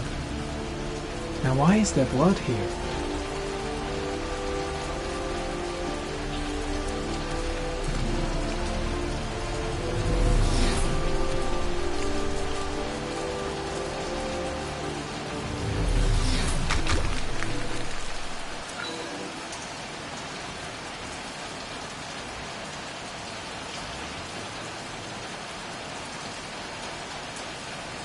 Same brand of tire as the car I'm looking for. Is the killer's car being here?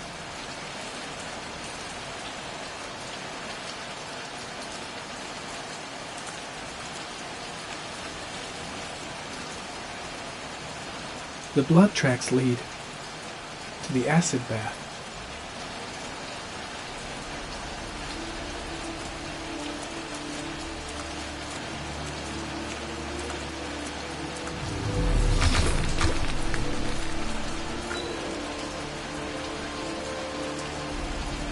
Size 10. Most likely a visitor.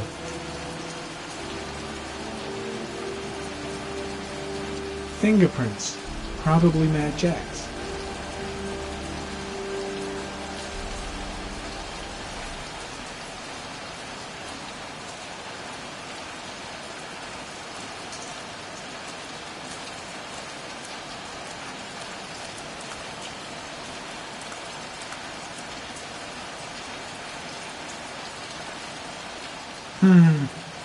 Not the car I'm looking for.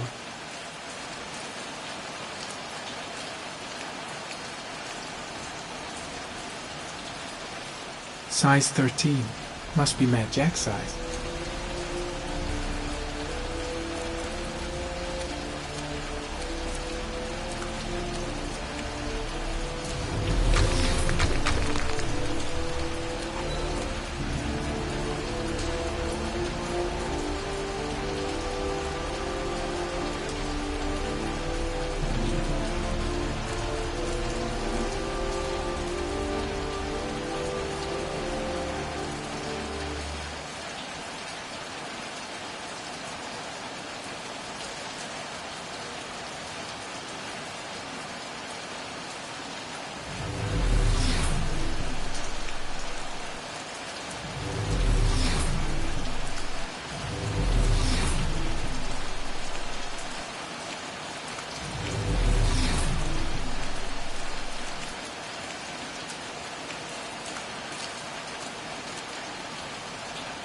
Harry, comment.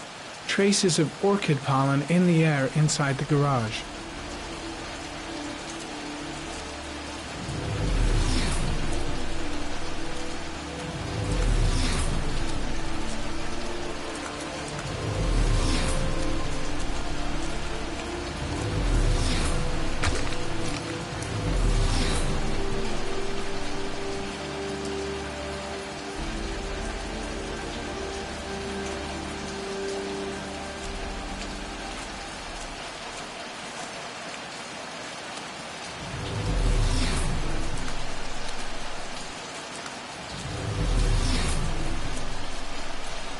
Few traces of blue paint, same tire tracks. No doubt about it.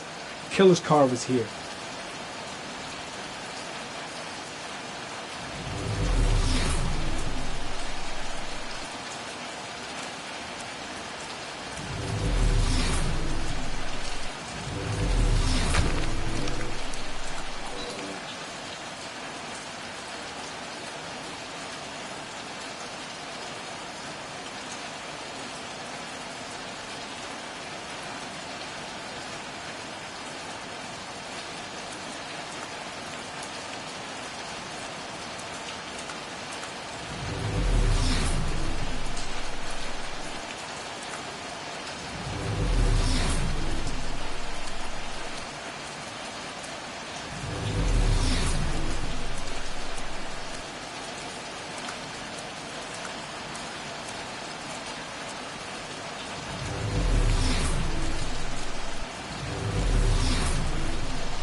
Not the right car either.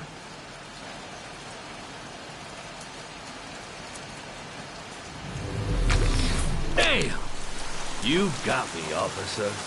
I'll come clean. Now that car, she buff up real good. I painted her dangerous blue, in honor of the dangerous motherfucker that was driving her. Hands on your head, pig. I ain't got time to be playing around with you. Let's just get you out of sight and finish you off.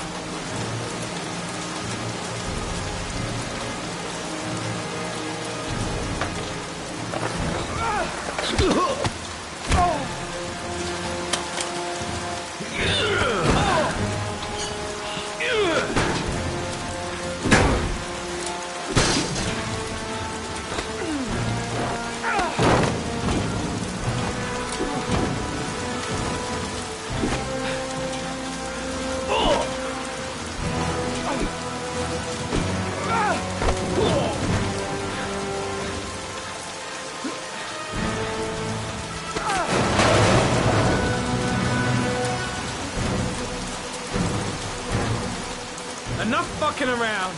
You're gonna tell me about the man with the blue car. Go fuck yourself in the ass. I've no time to lose, Jack. I want to know who that car belongs to. What you want don't mean shit to me.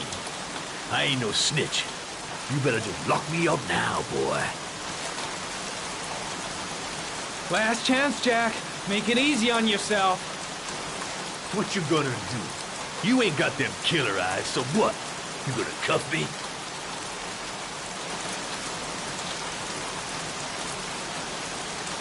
Do you like fireworks, Jack?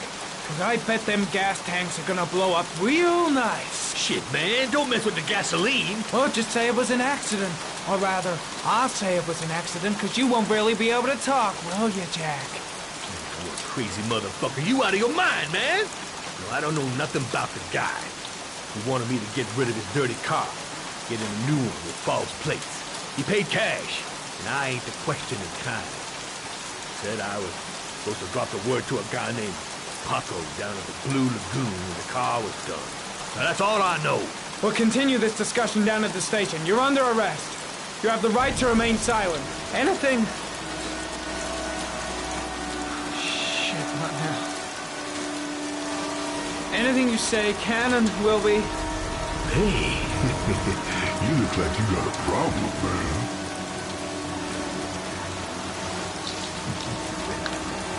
What? They letting you dope heads in the FBI now? God bless America. Now, I'm gonna give you a little help with your drug problem, Mr. 5-0. Permanently.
So, you think the origami killer killed Manfred?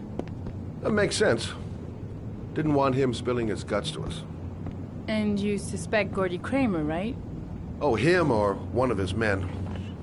Gordy has the time and the means, not to mention the fucked up attitude to go along with it. He's only a suspect, but he's a pretty guilty-looking one. Are these your files on the case? Yeah, I've been working on him for a couple of years. I built up a mountain of paperwork. Magazines about origami?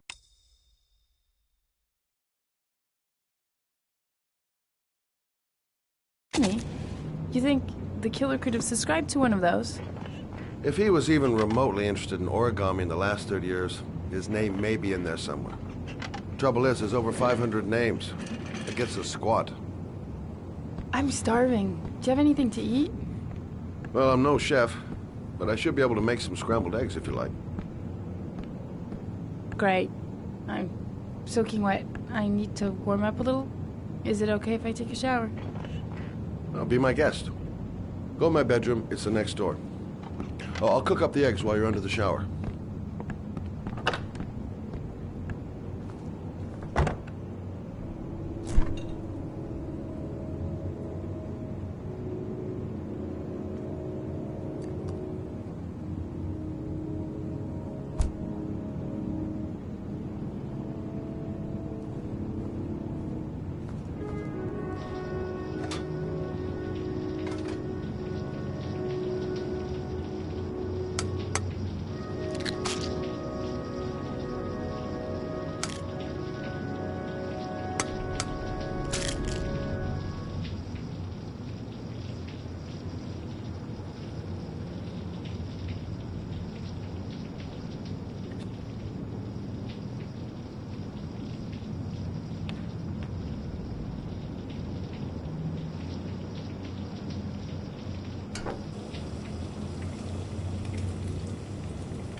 Eggs should be ready by now.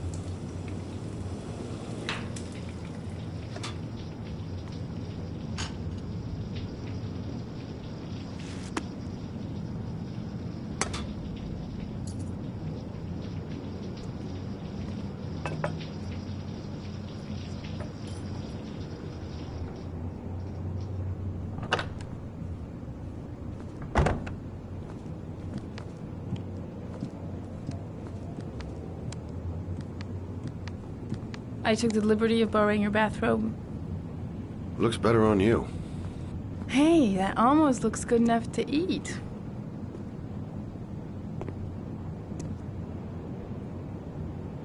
What's that? The notebook I took from Manfred's place. According to this, about 30 clients bought spare parts for Royal machines in the last 10 years. The killer may be one of them. Oh, you know, checking out the alibi of 30 clients one by one, that's a lot of legwork. Except that if we cross-check them with the list.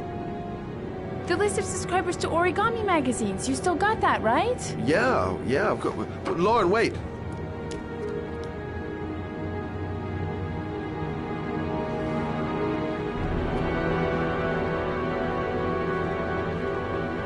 If the killer really used a Royal typewriter and if he subscribed to an Origami magazine, his name should be on both lists.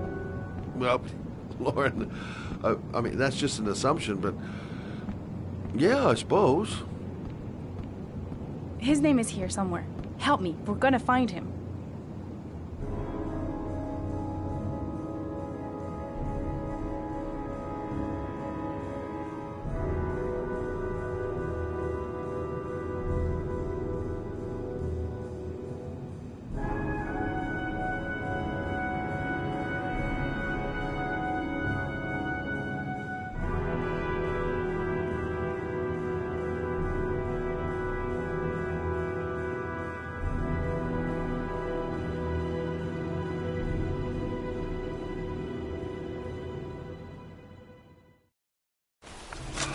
only guy whose name is on both lists died when he was 10.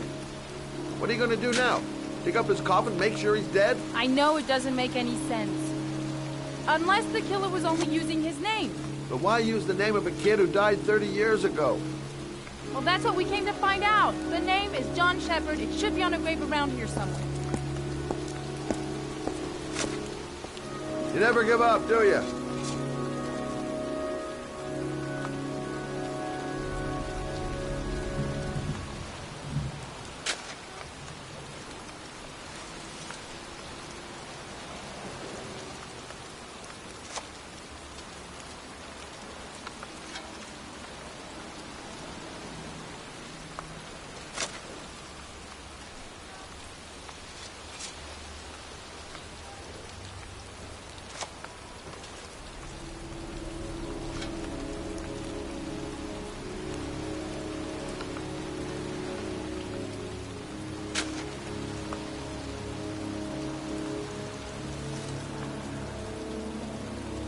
Excuse me. I'm looking for the grave of a young boy who died about 30 years ago. His name was John Shepard. You wouldn't know where it is by any chance. The children's graves are in the next plot. Thanks.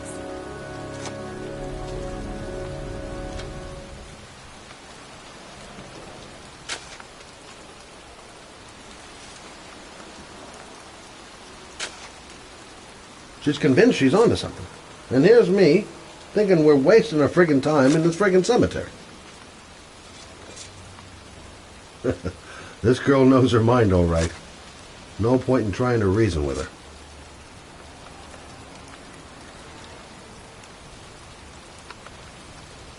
I should be investigating Gordy Kramer right about now. And here I am, standing in a cemetery, in pouring rain, looking for the grave of a kid who's been dead for 30 years.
Excuse me, I'm looking for... Well, don't worry about it. We'll manage alone.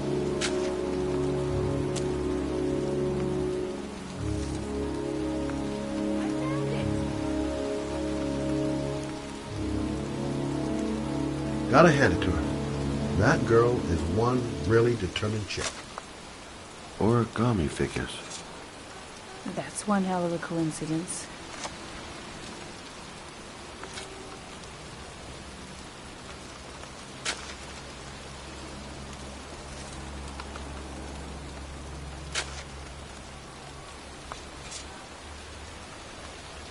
These flowers are fresh.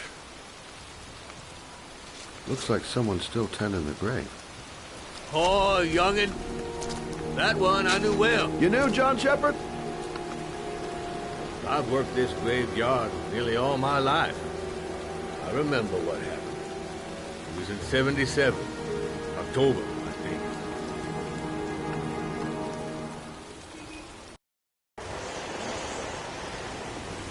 Yeah, good for nothing hoodlums. Get the hell out of here!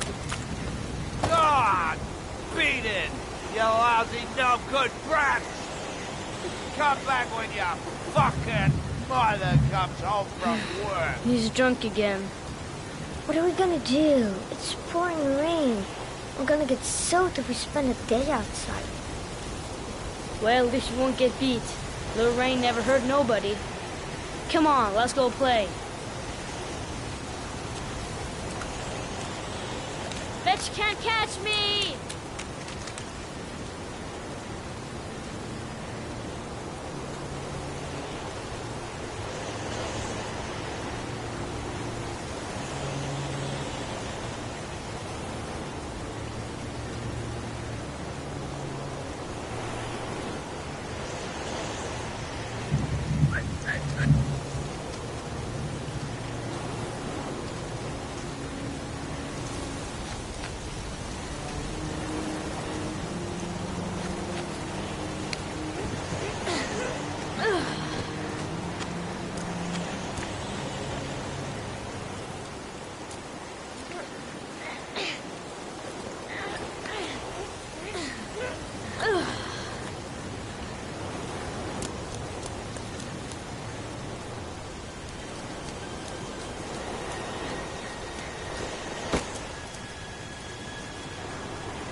Move your ass! I'm waiting!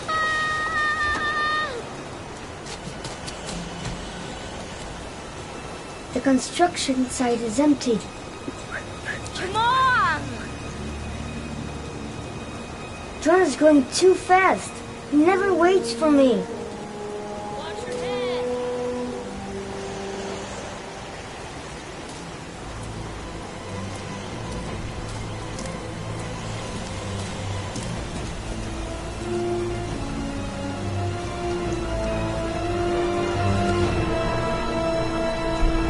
Bet you can't do that!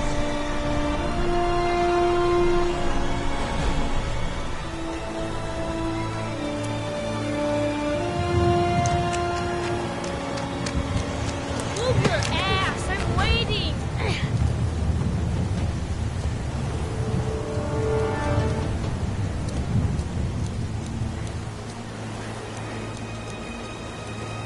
Jeez, you ain't nothing but a slowpoke.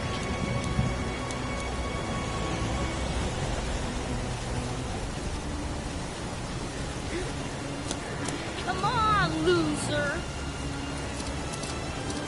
What you doing? You're coming or not?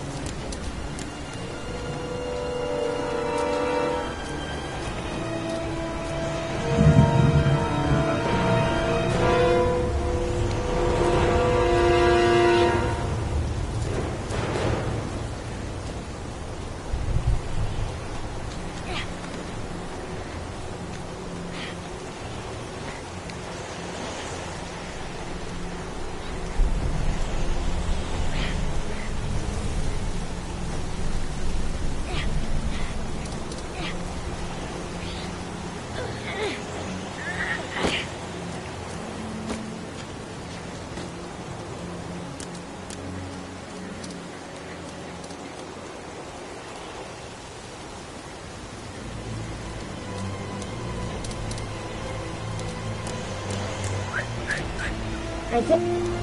Yippee-ki-yay!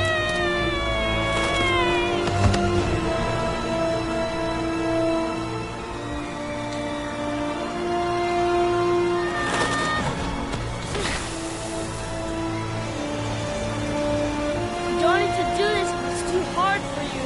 No chance. I can do it all right. Just watch.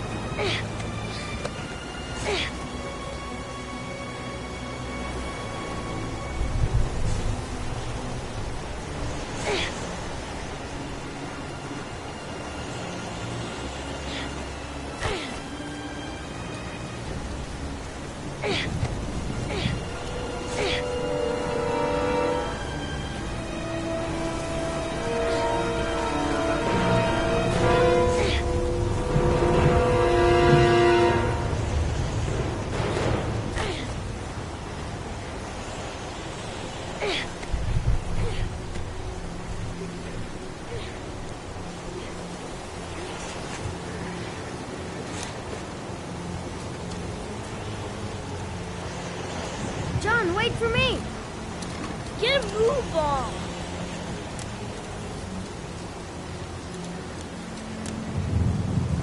Move your ass! I'm waiting!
Zeke, you go and count to 20 and try to find me, okay?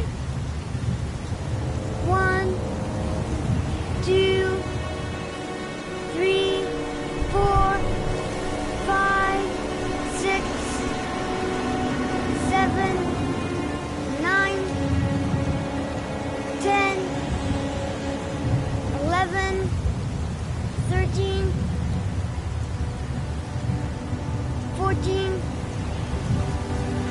15, 16, 17, 18, 19, 20.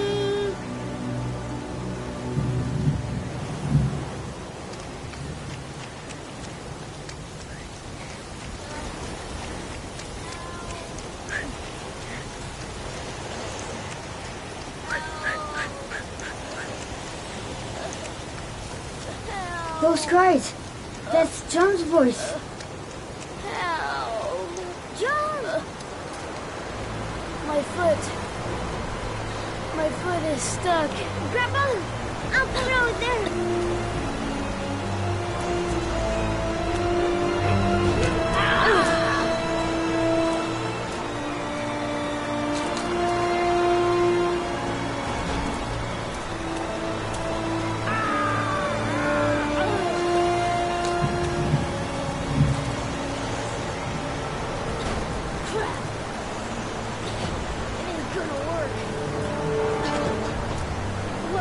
Do. Hang on, John. I'll get help. Just hang on. Go on, hurry. I think the water's rising. I'm hurrying. I'll be right back. But the poor kid never did find any help. And his brother drowned in a pipe full of rainwater. The boy that lived, what happened to him? Well, all I know is he got separated from his parents. I think he got adopted. Well, looks like a storm's coming. I guess I better be getting home.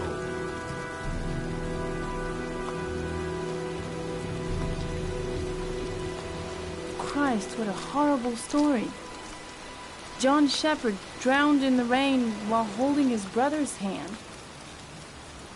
Do you think he could be the origami killer? Come on, let's get back in the car.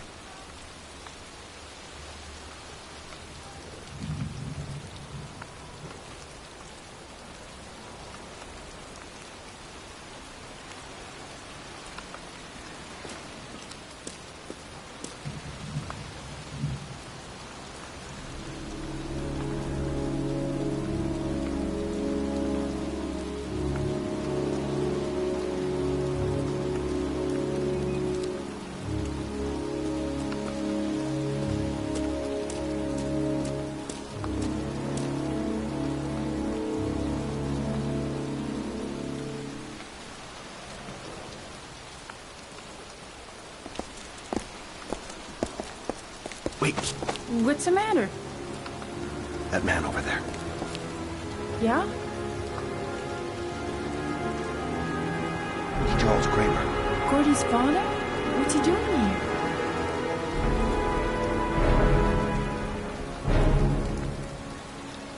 He's putting flowers on John Shepherd's grave.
Everything's gonna be alright. I find the guy, I ask a few questions, and then I get the hell out. Paco Mendez, the guy the doc lent his apartment to. Not the kind of guy you take home to Mom anytime soon. I'm gonna ask him a few questions. Still haven't gotten over my encounter with Dr. Death.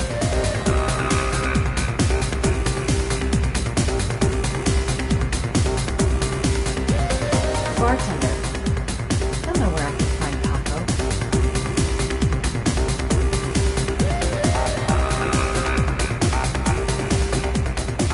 I'm looking for Paco. Paco Mendez? What? Paco Mendez. Do you know him? I should. He's the boss. He's over there in the VIP lounge. Hey, thanks.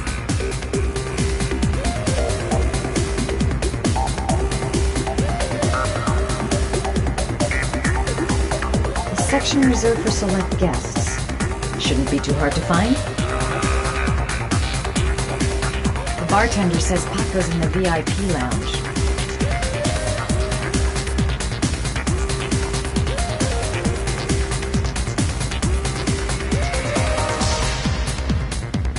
I've got to speak to Paco.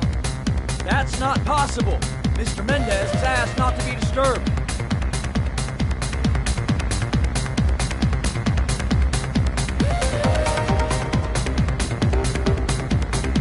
Sorry, lady. Invited guests only.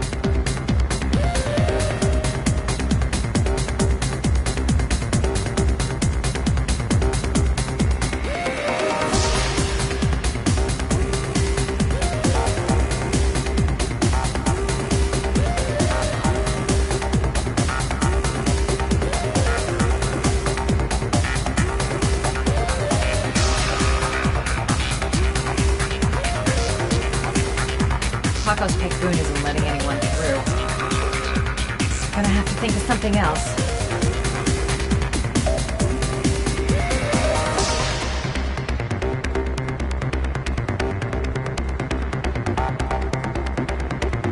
Paco seems to like his girls sexy. Sexy in a kind of dumb way. I'm gonna have to rethink my strategy if I want to talk to Paco. Gotta find someplace to change.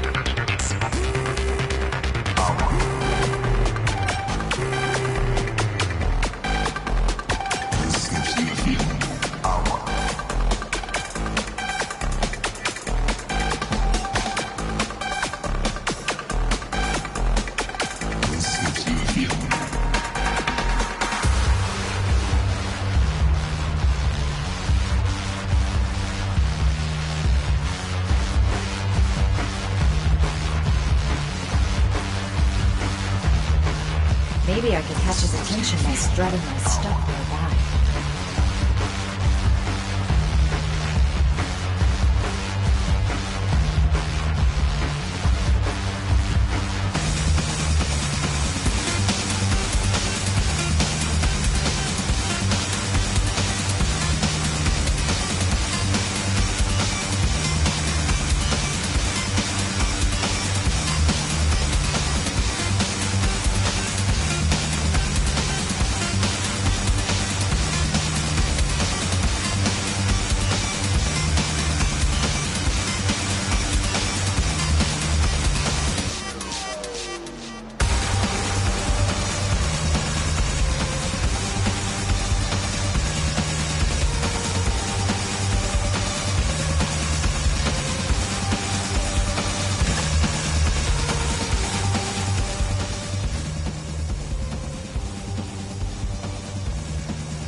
Time to play the sexy girl.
Now, lover boy, let's see if you can resist this.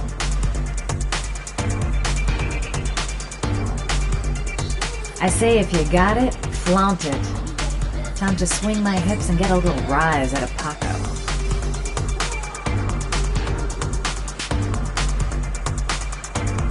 Feels like the whole place is watching me. I suppose I'm not exactly keeping a low profile.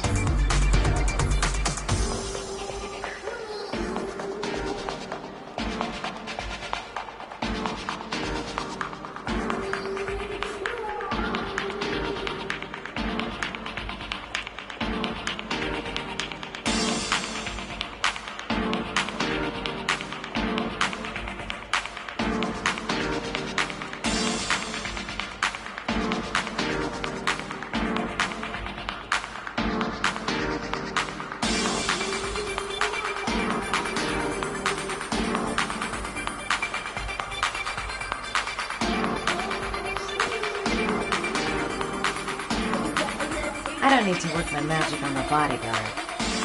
Paco, I'm gonna need to come up with something a little bit special.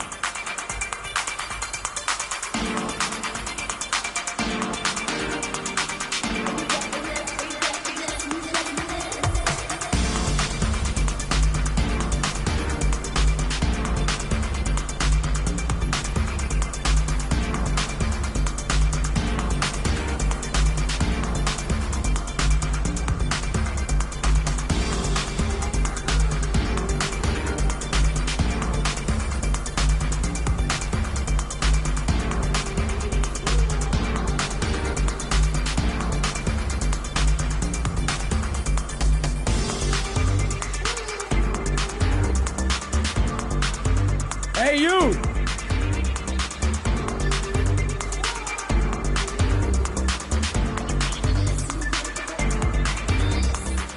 It's your lucky day, sweetheart. The boss wants to invite you to his table. Hey, thanks for accepting my little invitation. You new around here, honey? I think I would have noticed you before. My name's Paco. And you? Madison. I'm Madison. Ah, I like the way you move, Madison. You making me all hot under the collar. Maybe we can continue this conversation somewhere more private. Oh, cool, baby. Yeah, come with me.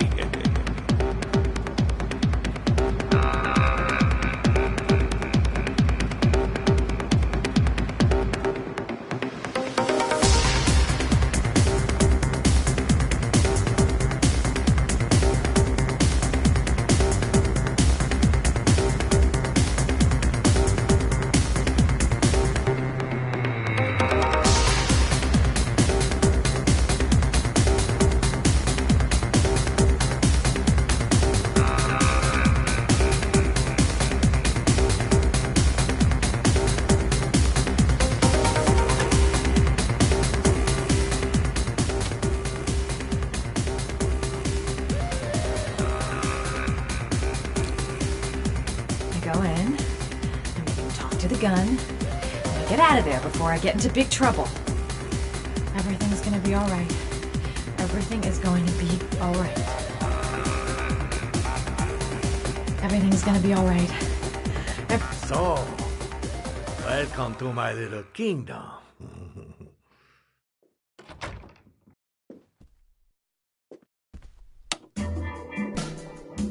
I'll take that. Just get in the way of the good things, sweet cheeks.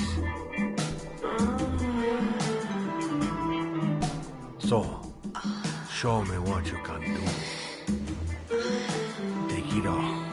Slowly. Take it all on.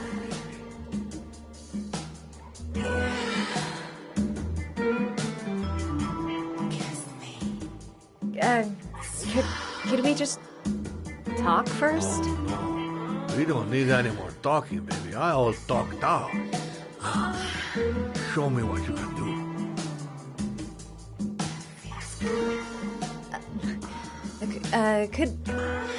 Could I have a drink? You know, just a little drink to break the ice. We already broke the ice. Let's get wet. Come on. Do your thing, girl. I'm sorry. I think there's been a little misunderstanding. Look, I'll just go. No harm done. Another time. I think it is you who have misunderstood, honey. I'm tired of wasting my time. It's now or never, baby. I never take never for an answer.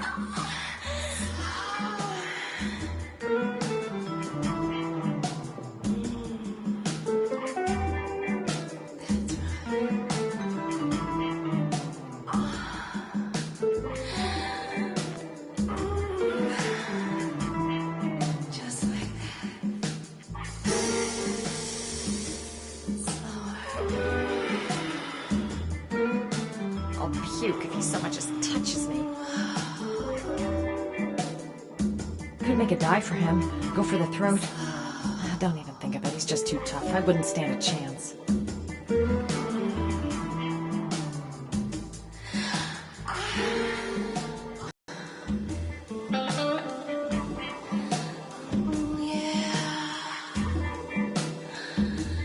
Do what it takes, Mad. Play for time. The lamp. If only I could find some way to grab it. Oh, I know!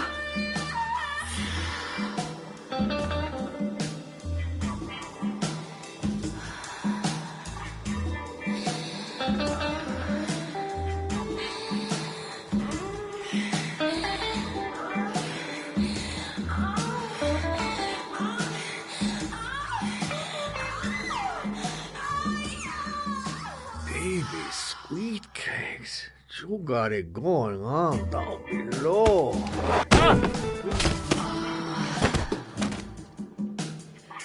That's what I call kicking butt. You go, girl.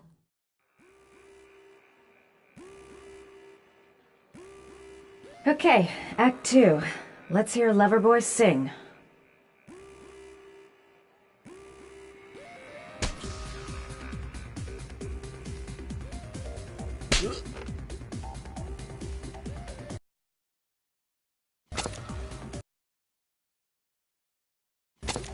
Ah!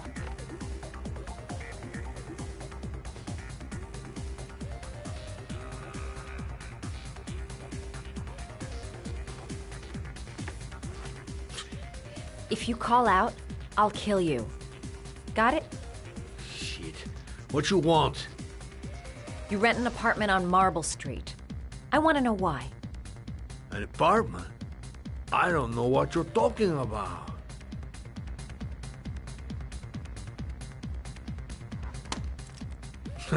You haven't got the balls, lady. But you're gonna know balls when I catch up with you.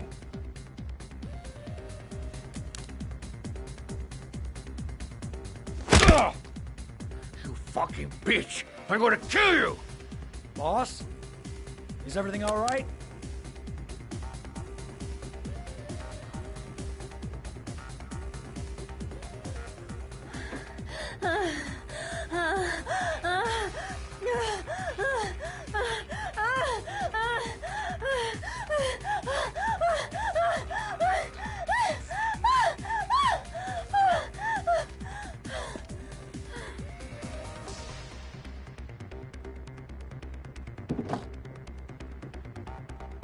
If you value those prized balls of yours, Paco, then it's time for you to talk. Oh! Ah! What you doing? Stop it! Stop it! Oh! Ah! What you doing? Stop it! Stop it! I'm only getting started. How about some more? I never set foot in that apartment. I gave the keys to some guy. He said he needed a place. He had money. What was that guy's name? I don't know his name. I swear. Ah! Ah!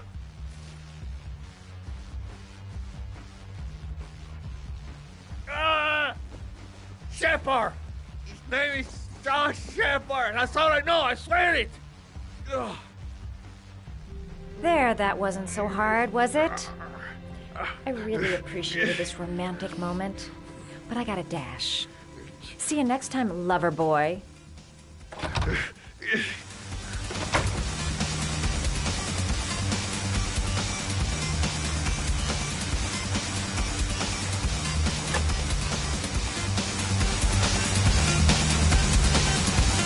to get out of here. I've got a massive headache.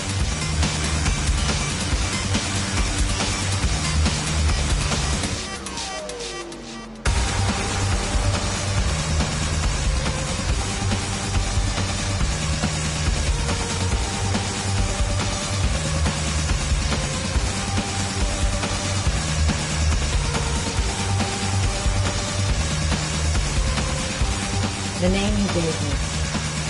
John Shepard. Could that be the name of the killer?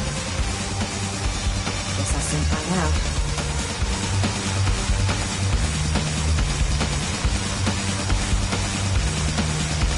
How about that? You didn't do too badly now, did you, girl? Well, that was a pretty good way of getting a guy to spill his guts. Next time he'll think twice before he takes a cute chick up to his office.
Ethan, are you all right? I couldn't do it. I was supposed to kill him to save Sean. And I couldn't do it.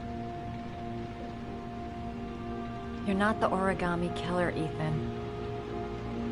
You're not responsible for those murders. I can prove it. That changes nothing. Saving Sean is all that matters now.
should have guessed. All this time and I had no idea. Ethan, what's the matter?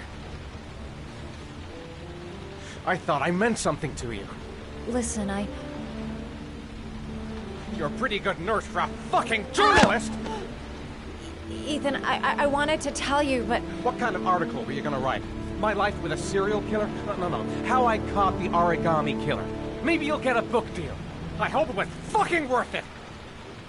Ethan, it's not what you think. You lied to me, Madison! All this time you fucking lied to me! I thought you wanted to help me, but you're only thinking of writing a fucking book!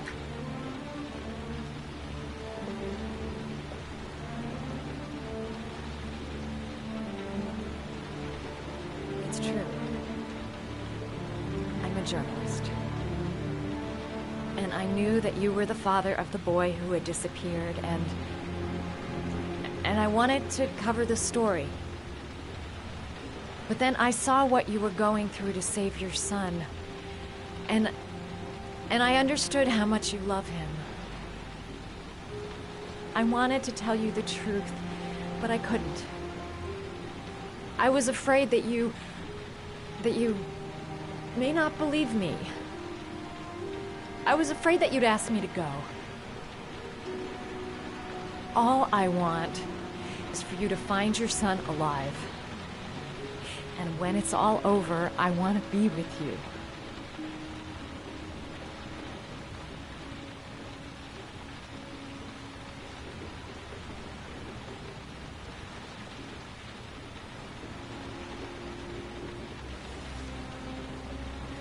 I'm sorry, Ethan. I'm so sorry.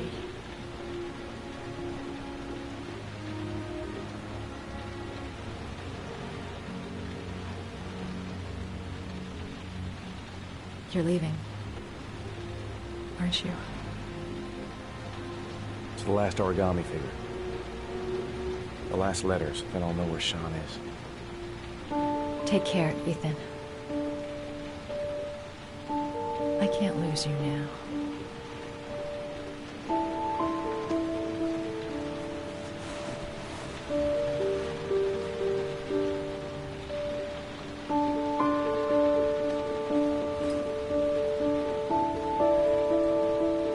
I'm gonna go find something to eat. Wait for me. I'll be back in 10 minutes.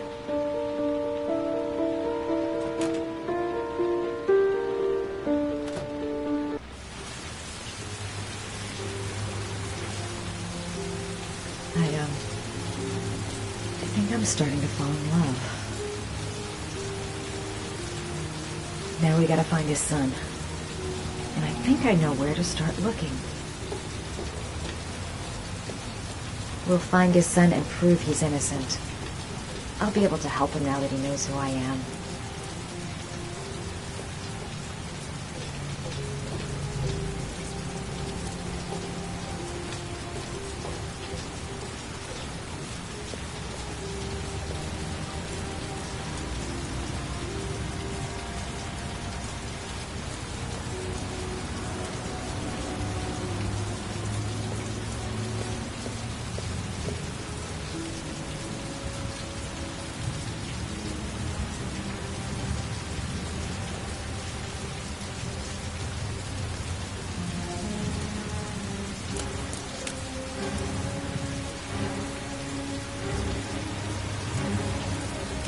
Cops.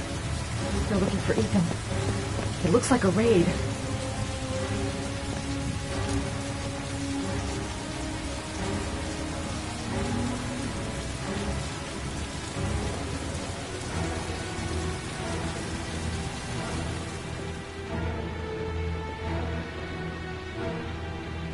Come on, what was the damn number?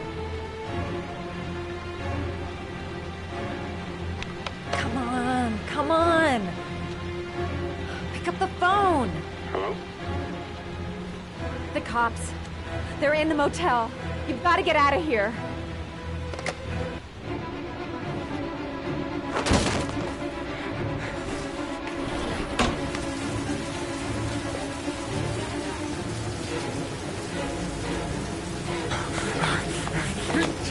He's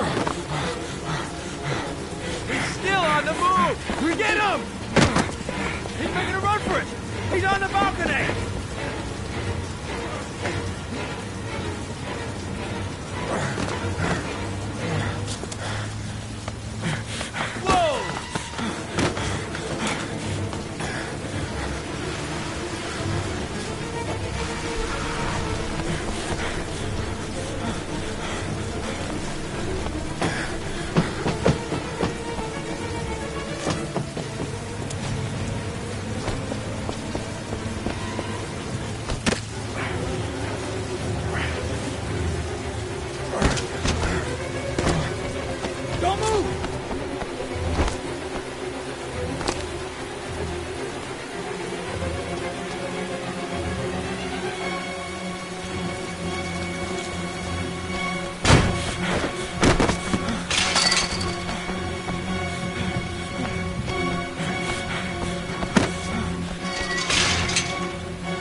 On your knees, hands behind your head. Easy, pal. Nowhere to go.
Lauren?